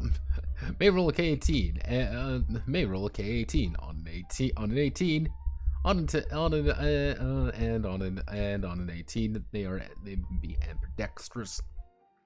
Type certain class. What would be universal? Like none.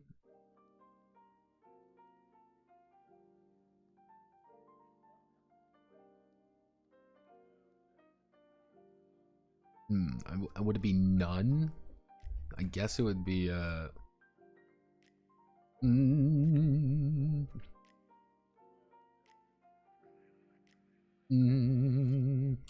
actually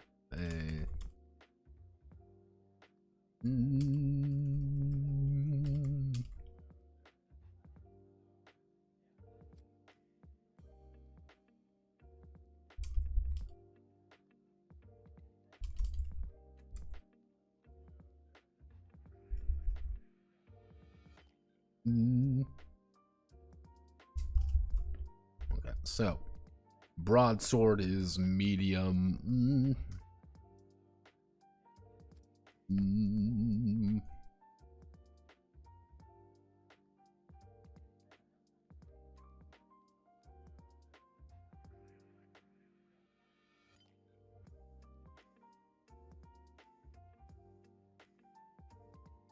Oh, no, God. Okay, so short sword, 1.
Four, 5, 6.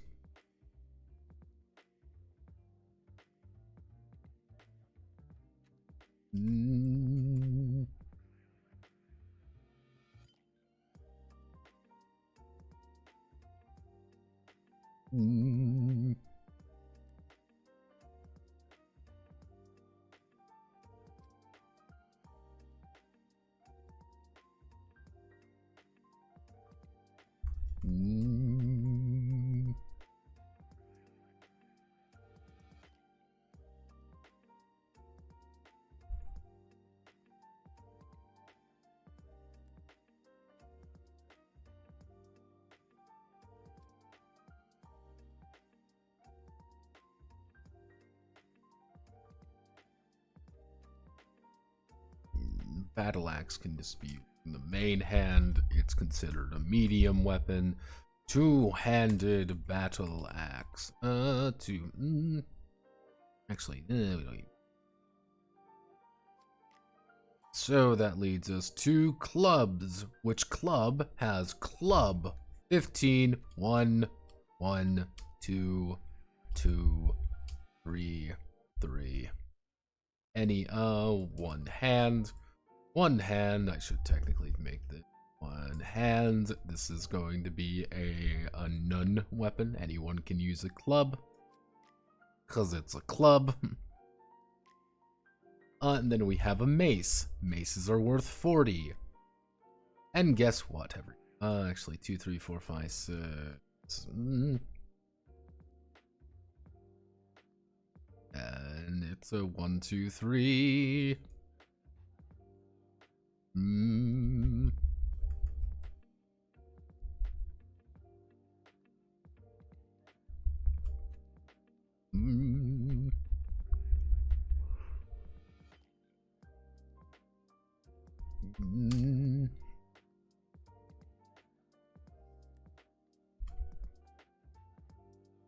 There we go, and this is 2.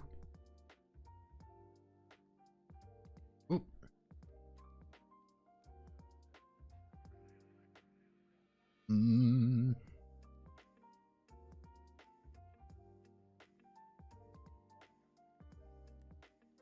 A dagger, 15, 1, 1, 2, 2, 3, 3, 1, 1, 2, 2, 3, 3. One hand. This is considered a light weapon. We don't need that. Spear. Spear 50. Let's see. It is 6.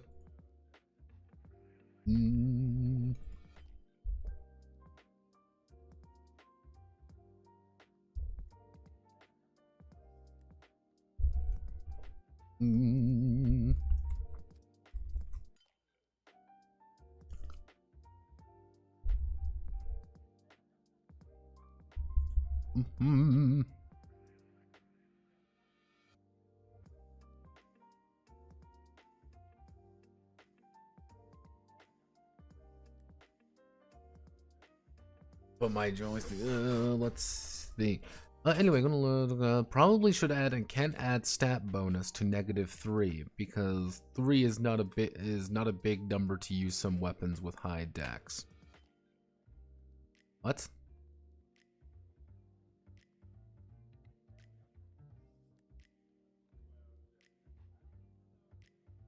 What context? Something? Oh, okay, with -3. Actually, yeah, okay. If characters they will take a -3.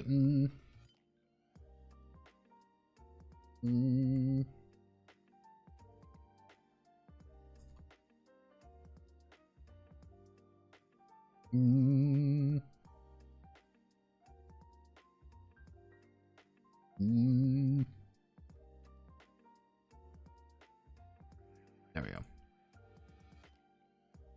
I was like, what the fuck are you on? I was like, what the hell are you on about? To halberd. Let's see, halberd is 125.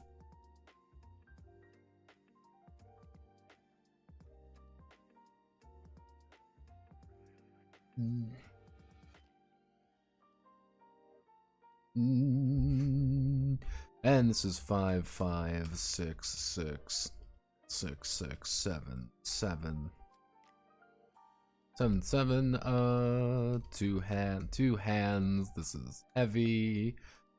Unarmed, 0, 1, 1, 1, 1, 2, 2, 2.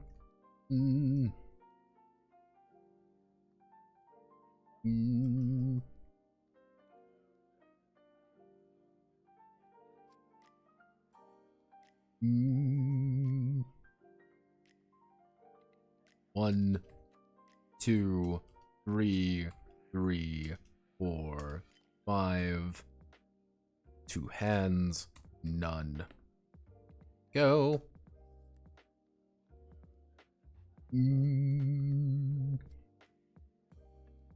Okay, so melee.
What would be some other fancy weapons that we could add in for, let's think modern weapons for melee and space weapons. If we want to add in space weapons, what would we be adding? Most of these are pretty easy to understand and you can adapt them to most other things, but I want a lightsaber. It does a lot of damage.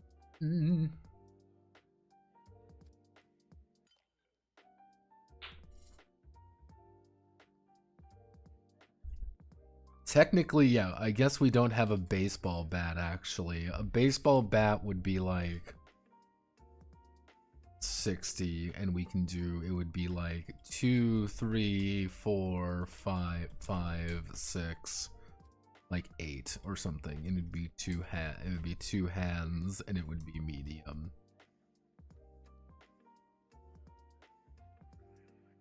The glaive from Krull. Again, we're thinking generic. So we got a baseball bat, knuckle dusters. Okay, yeah, knuckle dusters. Yeah.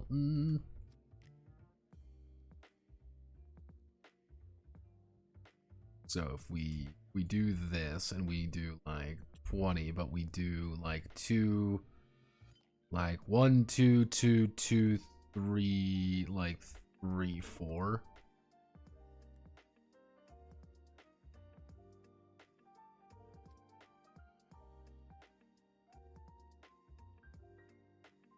Then we got some brass knuckles.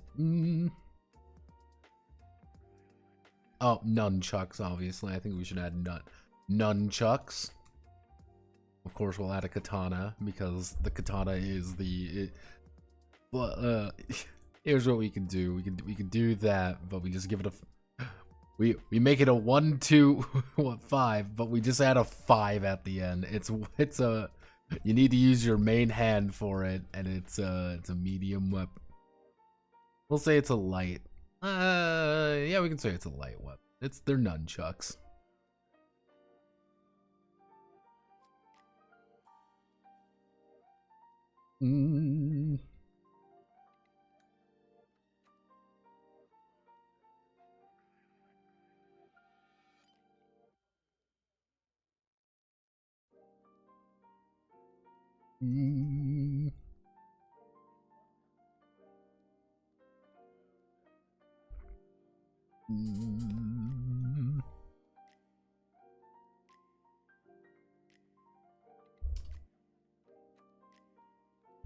We'll take the club stat. We'll take the club stats.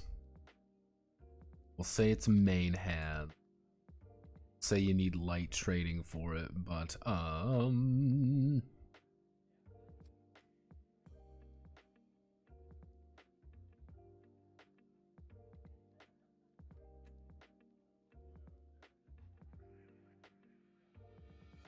I'll luck 8 or KO.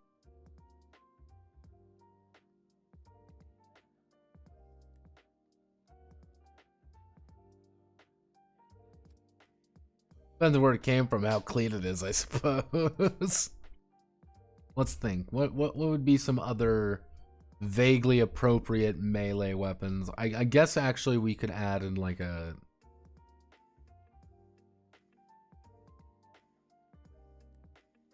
Let's see, this would be...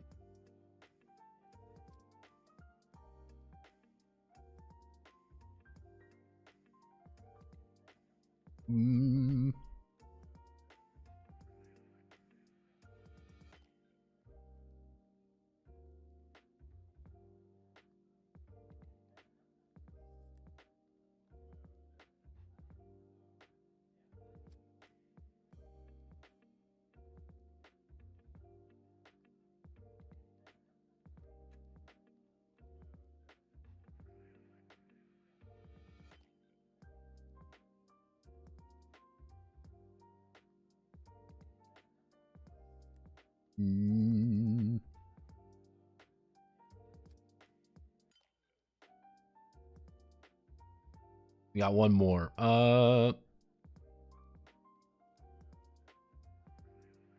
Okay, yeah, we got crowbar. Okay, yeah, we'll work with this. This will be...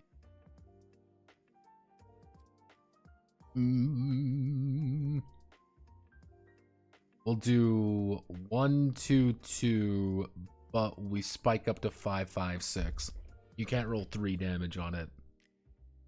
We'll do 5, 5, 7. We'll do 5. Actually, we'll do 5, 6, 7. So it's a little bit better than your average club. You need your main hand for it, obviously.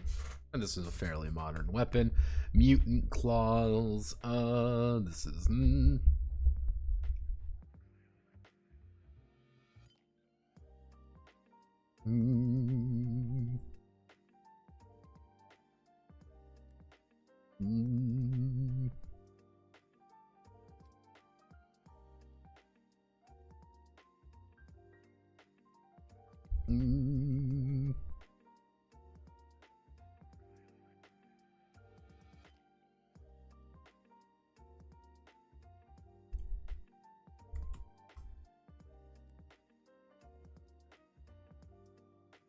There we go.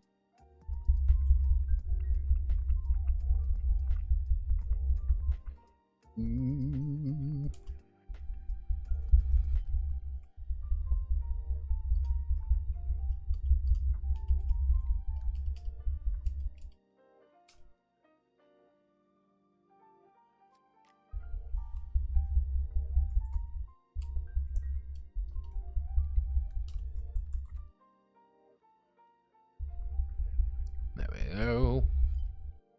So we select all of you now, and then we go down to ranged weapons. Because ranged weapons use the exact same premise. Yay!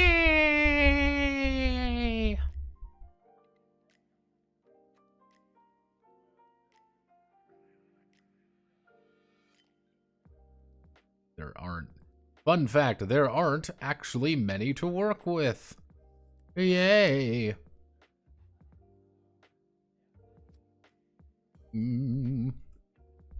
Crossbow 20,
One, one, two.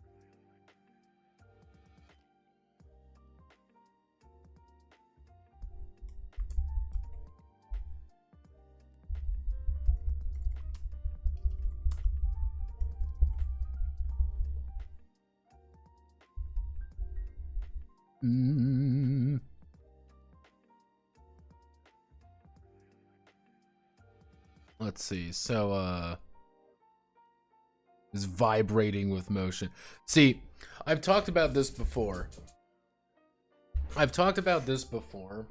And I think it bears bringing up every now and again. I have a really bad time with my leg. Of like I will.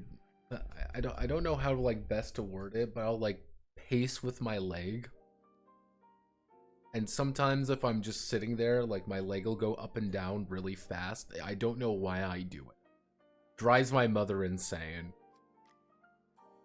And what I'm doing, yeah, it just does that.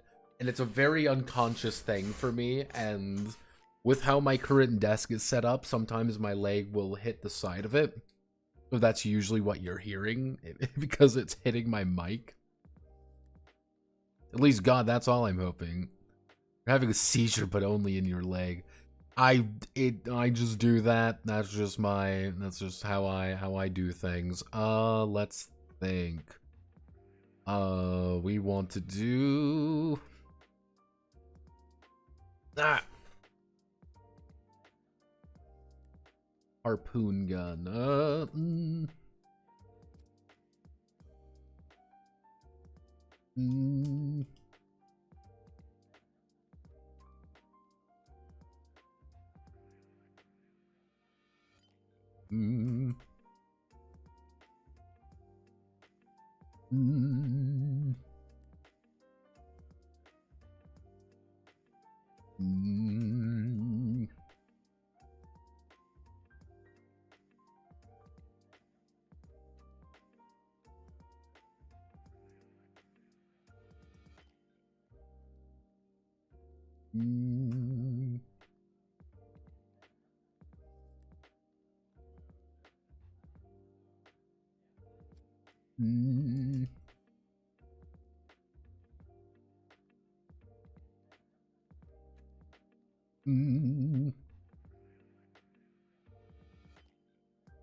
Let's see, we want to do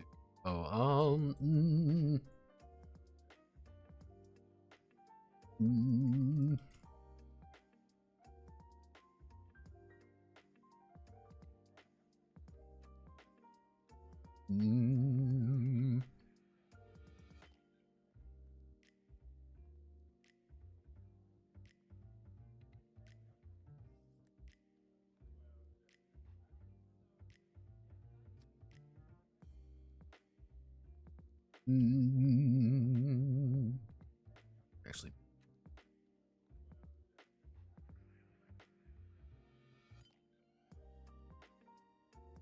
a medieval. Let's see. Oh, a sling. We all like slings.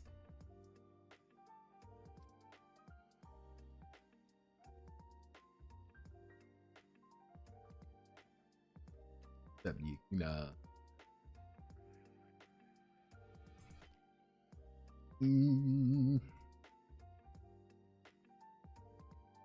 slings are always useful. Everyone likes a sling.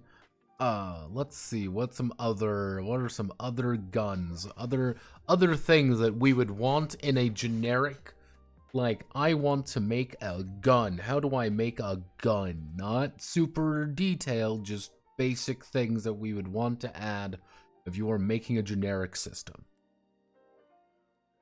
Very generic. We're not doing thrown objects. Thrown objects are going to be items.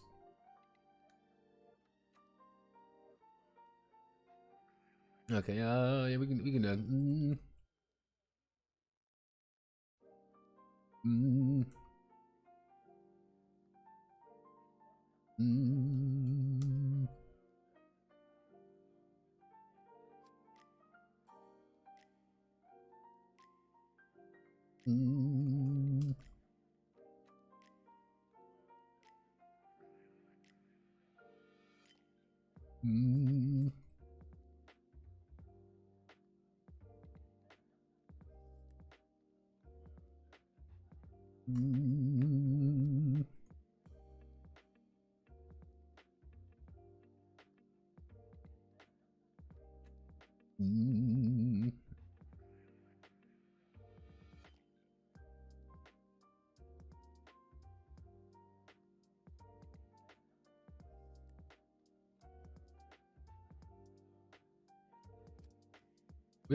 do have a ray gun. We can put in a death ray. Mm.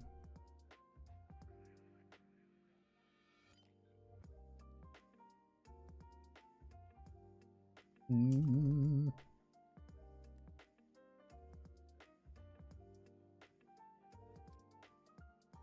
Mm.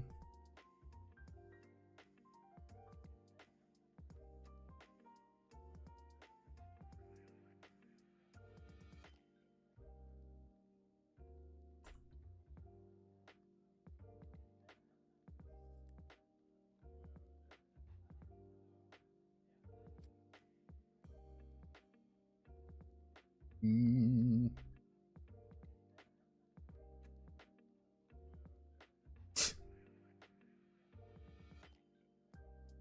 Just reuse katana stats for.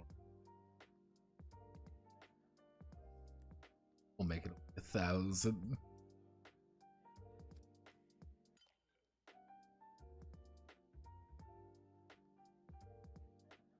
There we go. People are gonna think I'm crazy, but mm.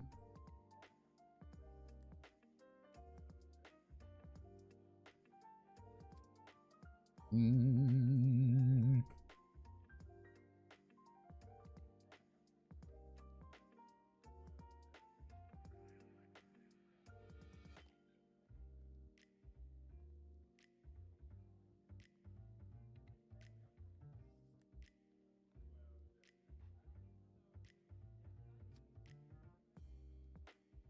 Mm.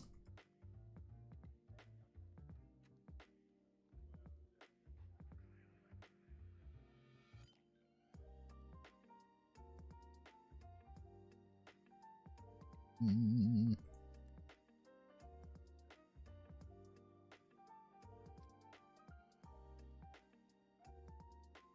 Mm.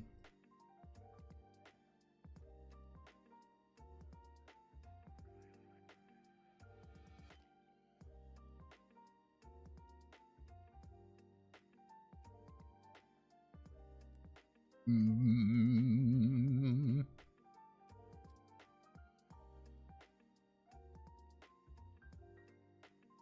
Mm.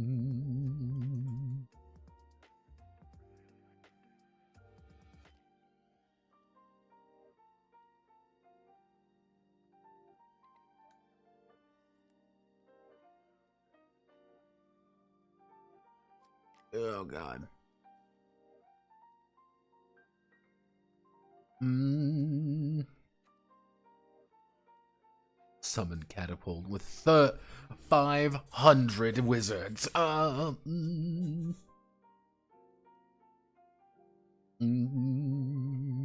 God, what would you hollow point?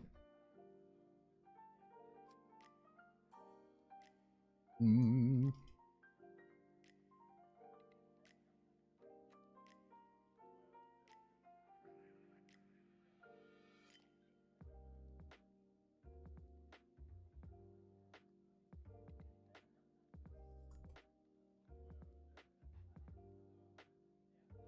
Mm.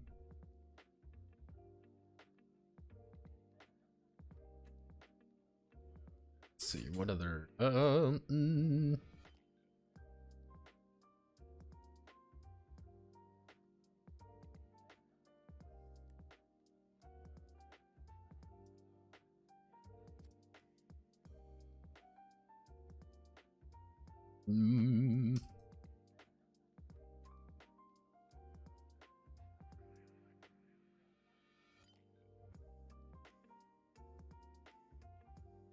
Mm.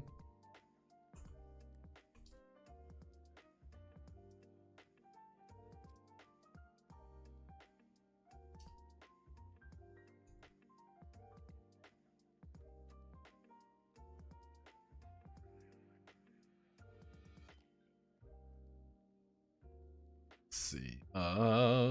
Actually, yeah, we can add mm.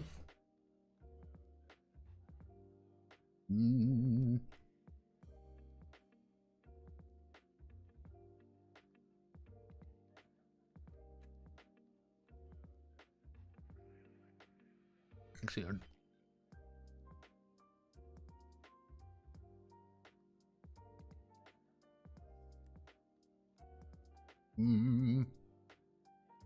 let's see. Is missing anything? No, I don't think we are. Oh. We're going sending. We're going sending in this sending to armor to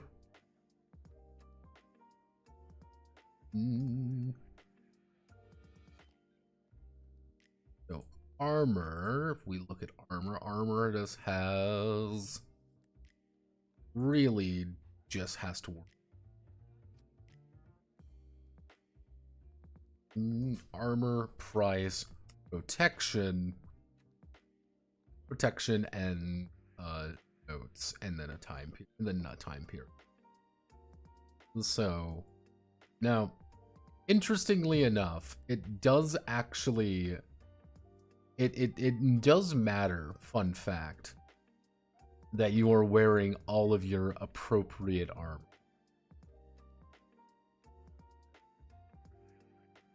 So we're going to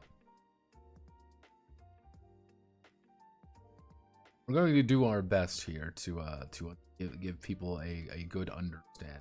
So we want to do our basic. We want to just do leather armor, 10 protection, 10 notes, none time. We'll do any. Iron. We want to do chainmail armor. It brings 12. Actually, no, it is 50. Gives you 20. Nothing. And this one, evil. Leather and silver armor for 20 gives you 11. No. Medieval. Mithril chainmail gives you worth 500. Gives you 16.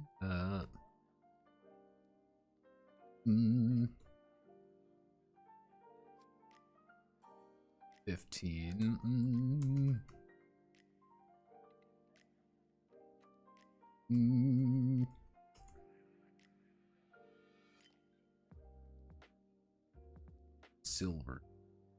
Silver chain armor for 120 gives you 13. And for evil time. Now, what I'm going to do is I'm going to this button, freak the fuck out because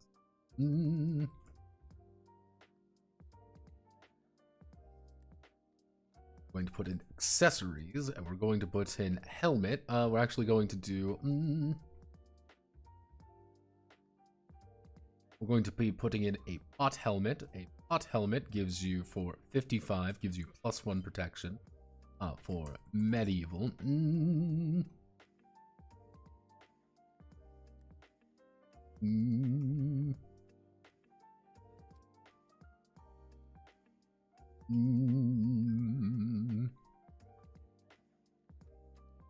oh god.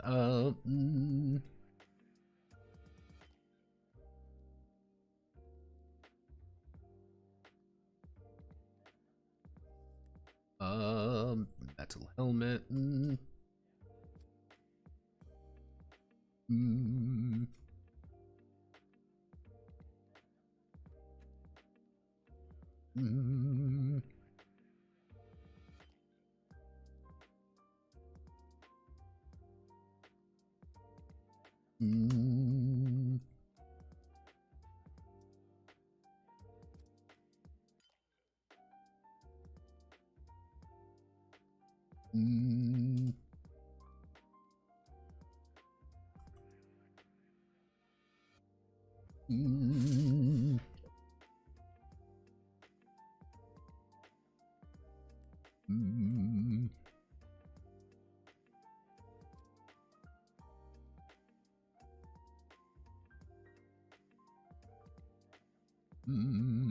So this would need to be plus.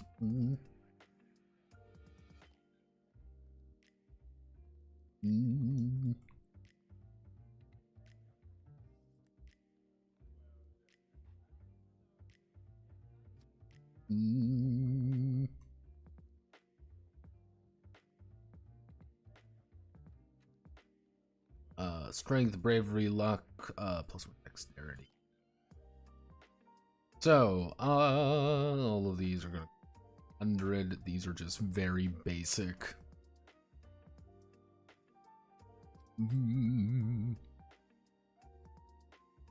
Hello, Tufty.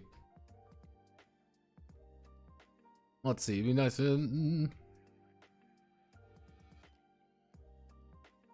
Oh yeah, I should mark it as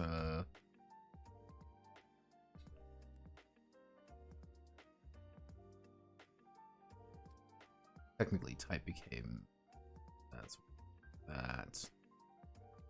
Then we move over here. Put that in. Oopsie doops. Okay, we put that over here. That then we. So medium, medium, none, none.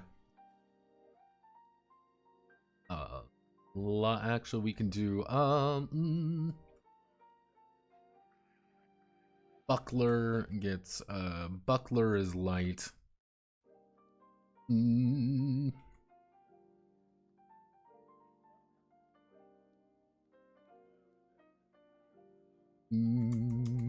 Medieval. Let's think. We would be working with what would be. Actually, I guess it would be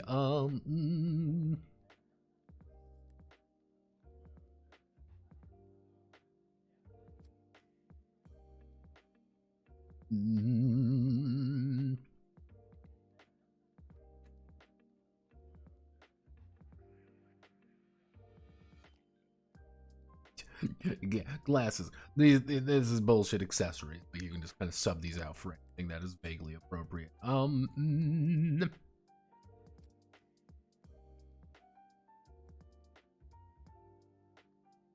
Good boots.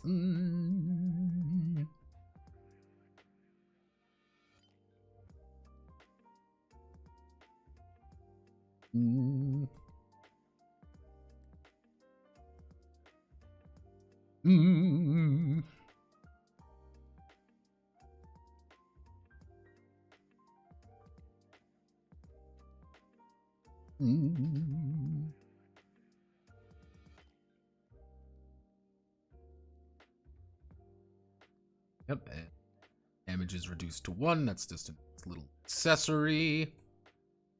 Actually, what we do here is we get to go there, and then we get to go into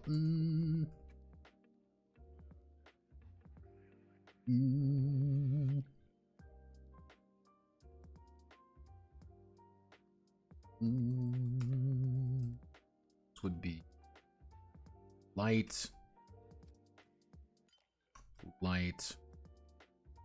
Actually, no, it would be light. This would be medium. Mithril would be medium.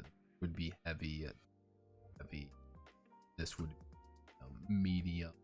This would be medium.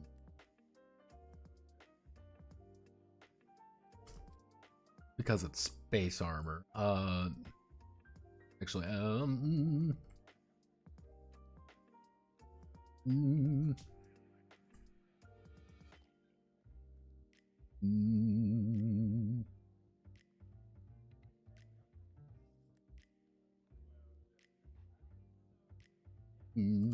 good old flak jacket. Everyone likes flak jacket. Actually, we want to do a star.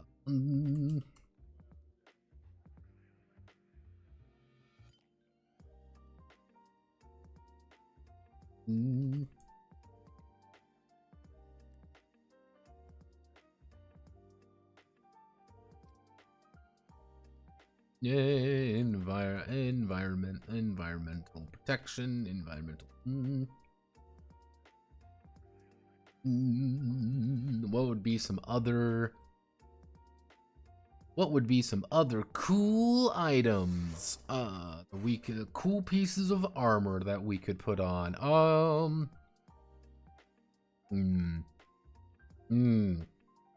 Yeah. I don't know. Can we think of any? Can you think of any cool armor to put on? We pretty much just need like one more space armor. Actually, I know what we can add in. Mm, mm, mm.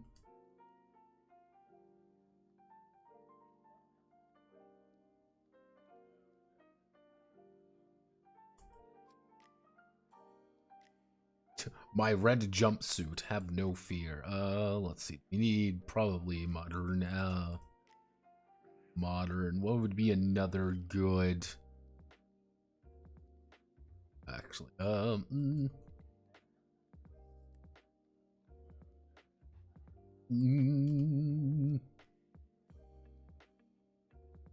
what does Tachanka? What does Tachanka? Tachanka. What is like?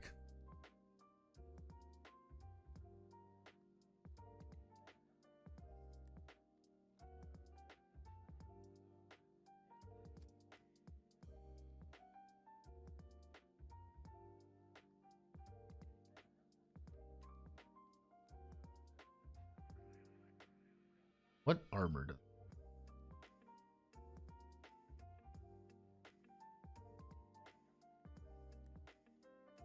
Like what would, it's a very specific kind of armor. Actually, that sound. What is the name of that? What is the name of that fucking? I know it. I know it actually has a. No, it actually. A Spetsnaz helmet. I guess that's what it. Mm.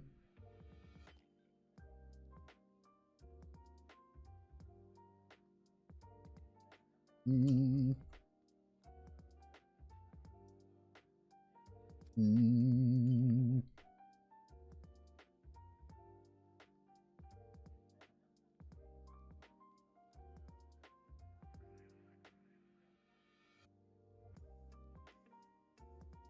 Yeah, you're more plate than you are actually.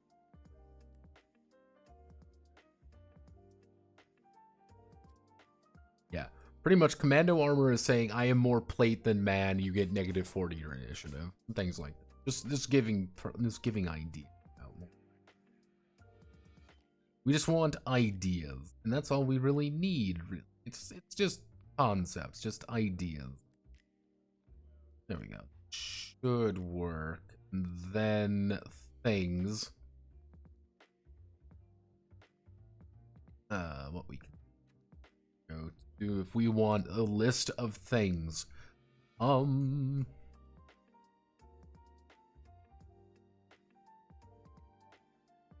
list of things. And you want to know what we want if we want a list of things?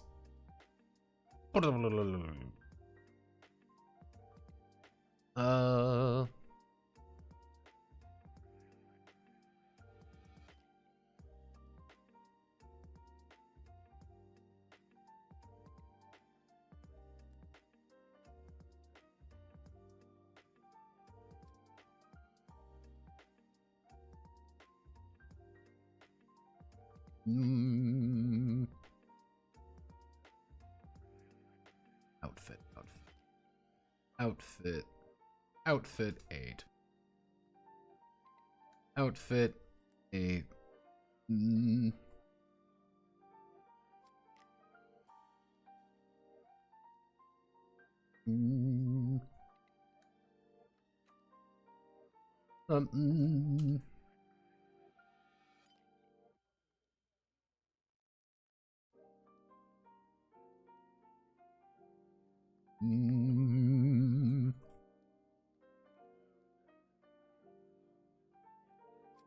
Row, delete, row,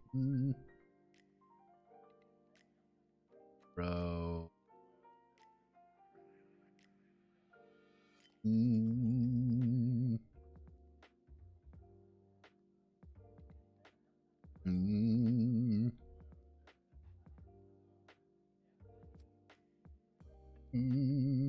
Providing a light source.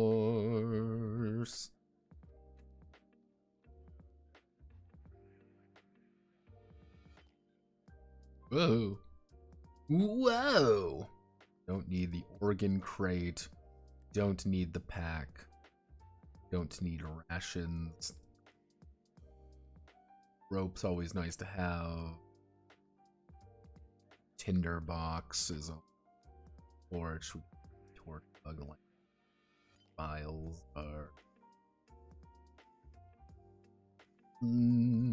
So we that's any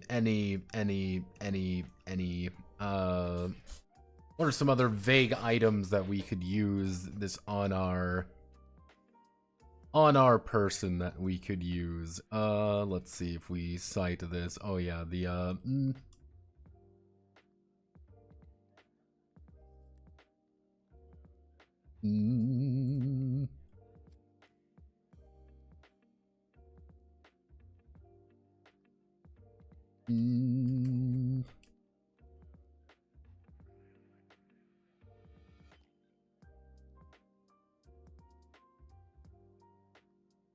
the medicine recognizer yet.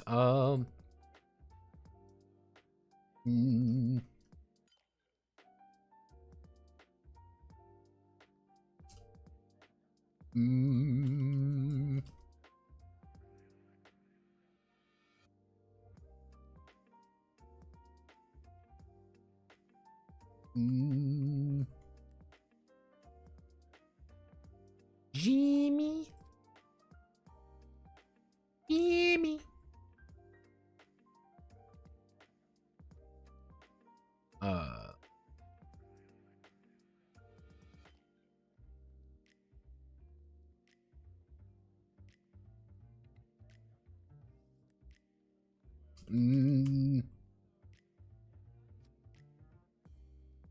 How much does the horse go for? The horse is 50. There we go. Then we do go Somata and we find. Grab all of these. No. We just want to grab. We want to grab you and we want to extend you like this.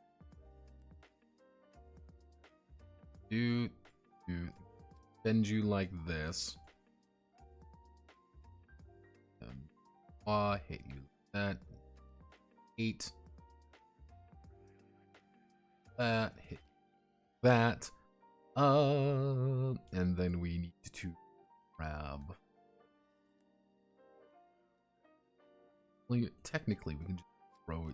We can just throw you in there. Like we can just throw this in here.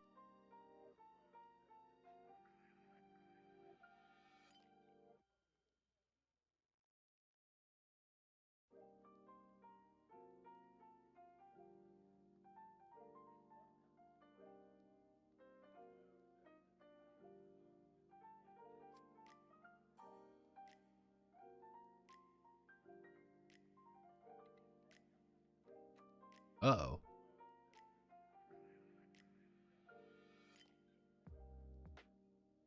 Bad call.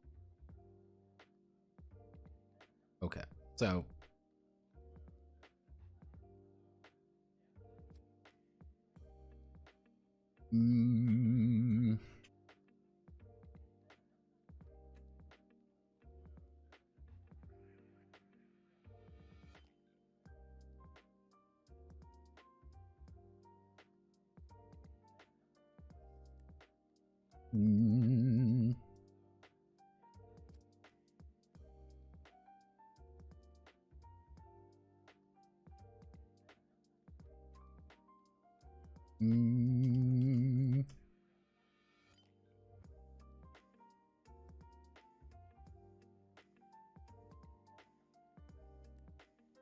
We don't need the distiller's canteen.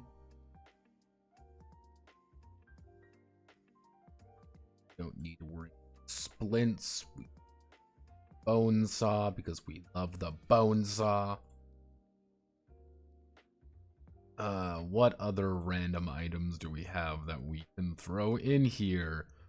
Nothing much. But we're going to throw in some potions. Because, dear potion seller, give me your strongest potions. And, potion seller, I need your strongest potions. Actually, we'll use fear. Just vibes. Don't worry. We'll ask the magic internet. We'll don't need to ask the magic internet machine for most things. Can use it. Ooh, give me. Oop. Oop.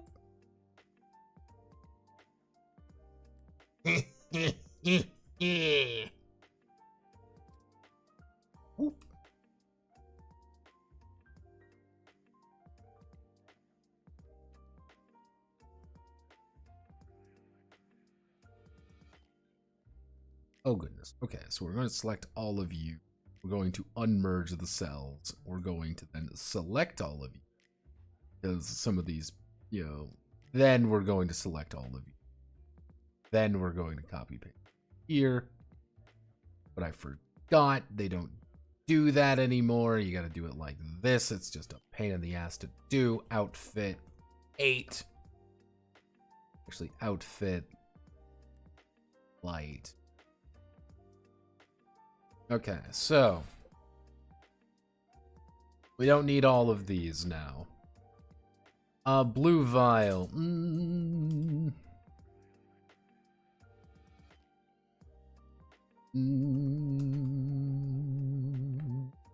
We don't need the. We don't need the brown vial. Go away. No, I keep hitting delete row.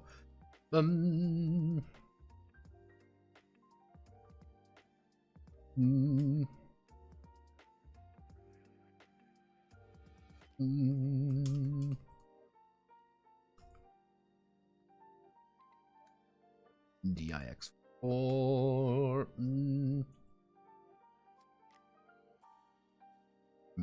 Restore K18 life points. We don't worry about the curing. We don't mind actually.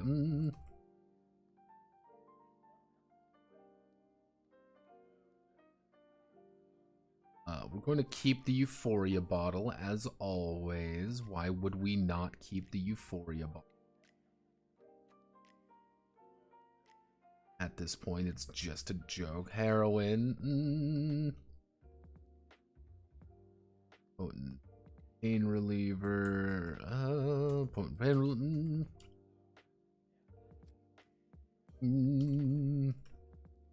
Restore 2d6 life point. Restore 2d6 life point.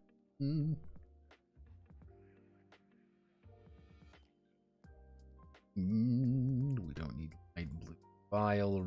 God damn it, I keep hitting that. We don't need that.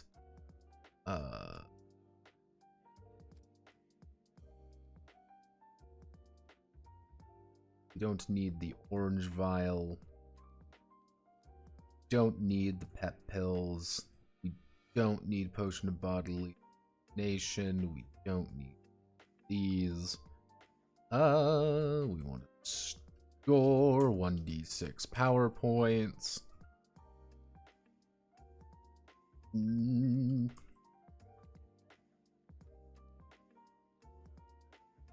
That's nice.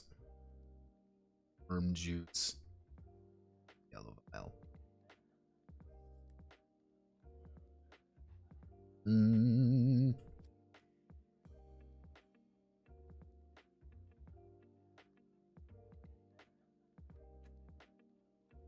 Go. All right, so we do that, and that would be technically what we should do. Ooh,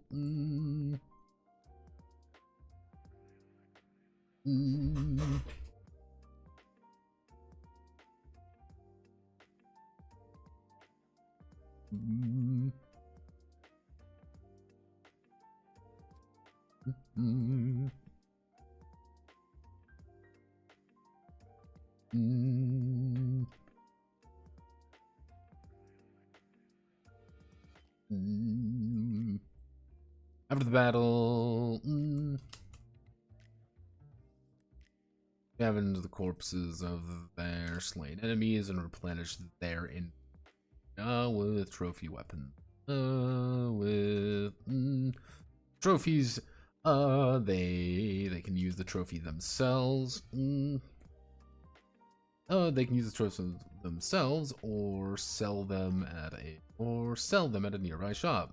These items are not new and often bear the marks of battle. The price for them will be will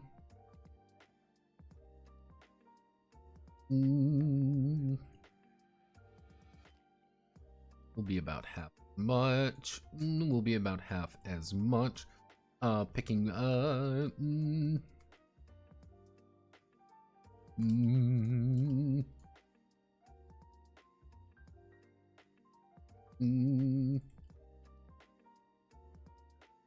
rummaging through pockets often comes up with about K18.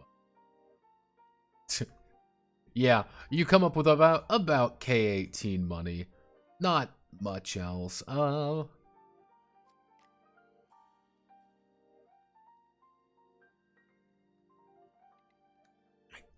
really need to. I don't think I really need to talk about beverage recognizer. I don't really need to worry about the beverage recognizer. These, you kind of say what that is. Scrolls, that's a very specific kind of thing.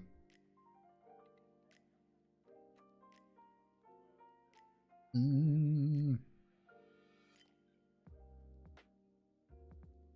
think that should. And don't really need to worry about artifacts at all.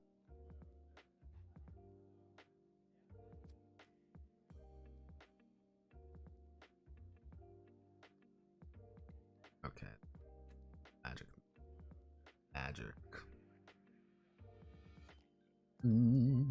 Okay.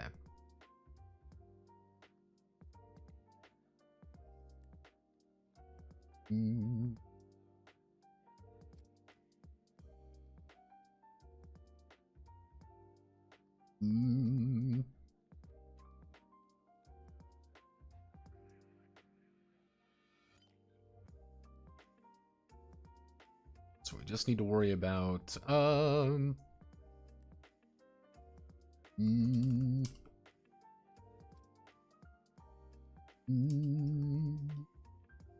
we go. Okay.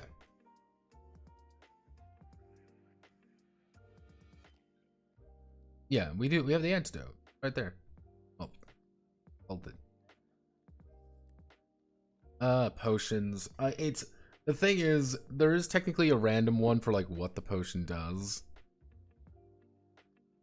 You can also add up to 18 potions. Add a column named K18. Oh, loot table for random potions too. Like, if I was going to do it like very medieval, I would do that. But again, this is all very generic stuff. That's kind of the point. I don't know what you're going to be doing. That's the thing. If you want to do a modern game, then yeah, it would be like, okay, obviously don't have a blue vial, have heroin.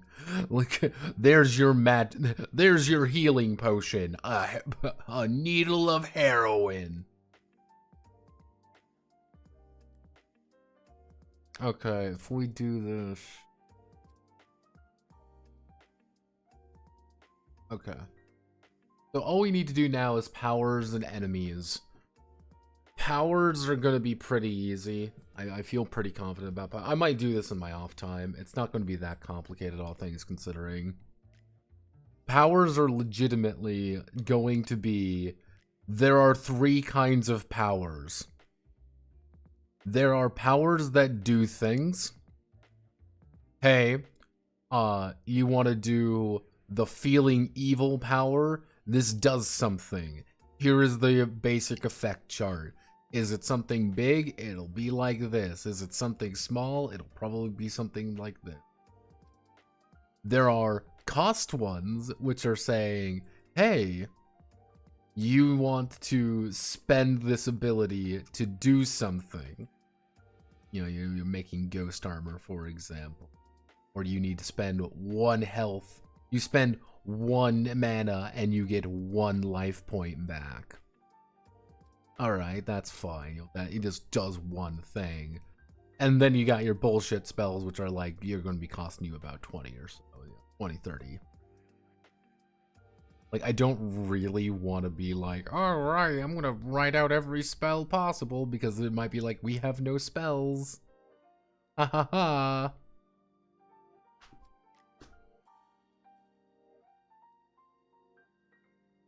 But yeah, no, there's a... It won't, I don't think we can make it too complicated, just of it. But, alright, I'm gonna call it there for right now, because I'm tired, and I still have to record things. So, Godspeed, good luck, and have a wonderful rest of your day as always.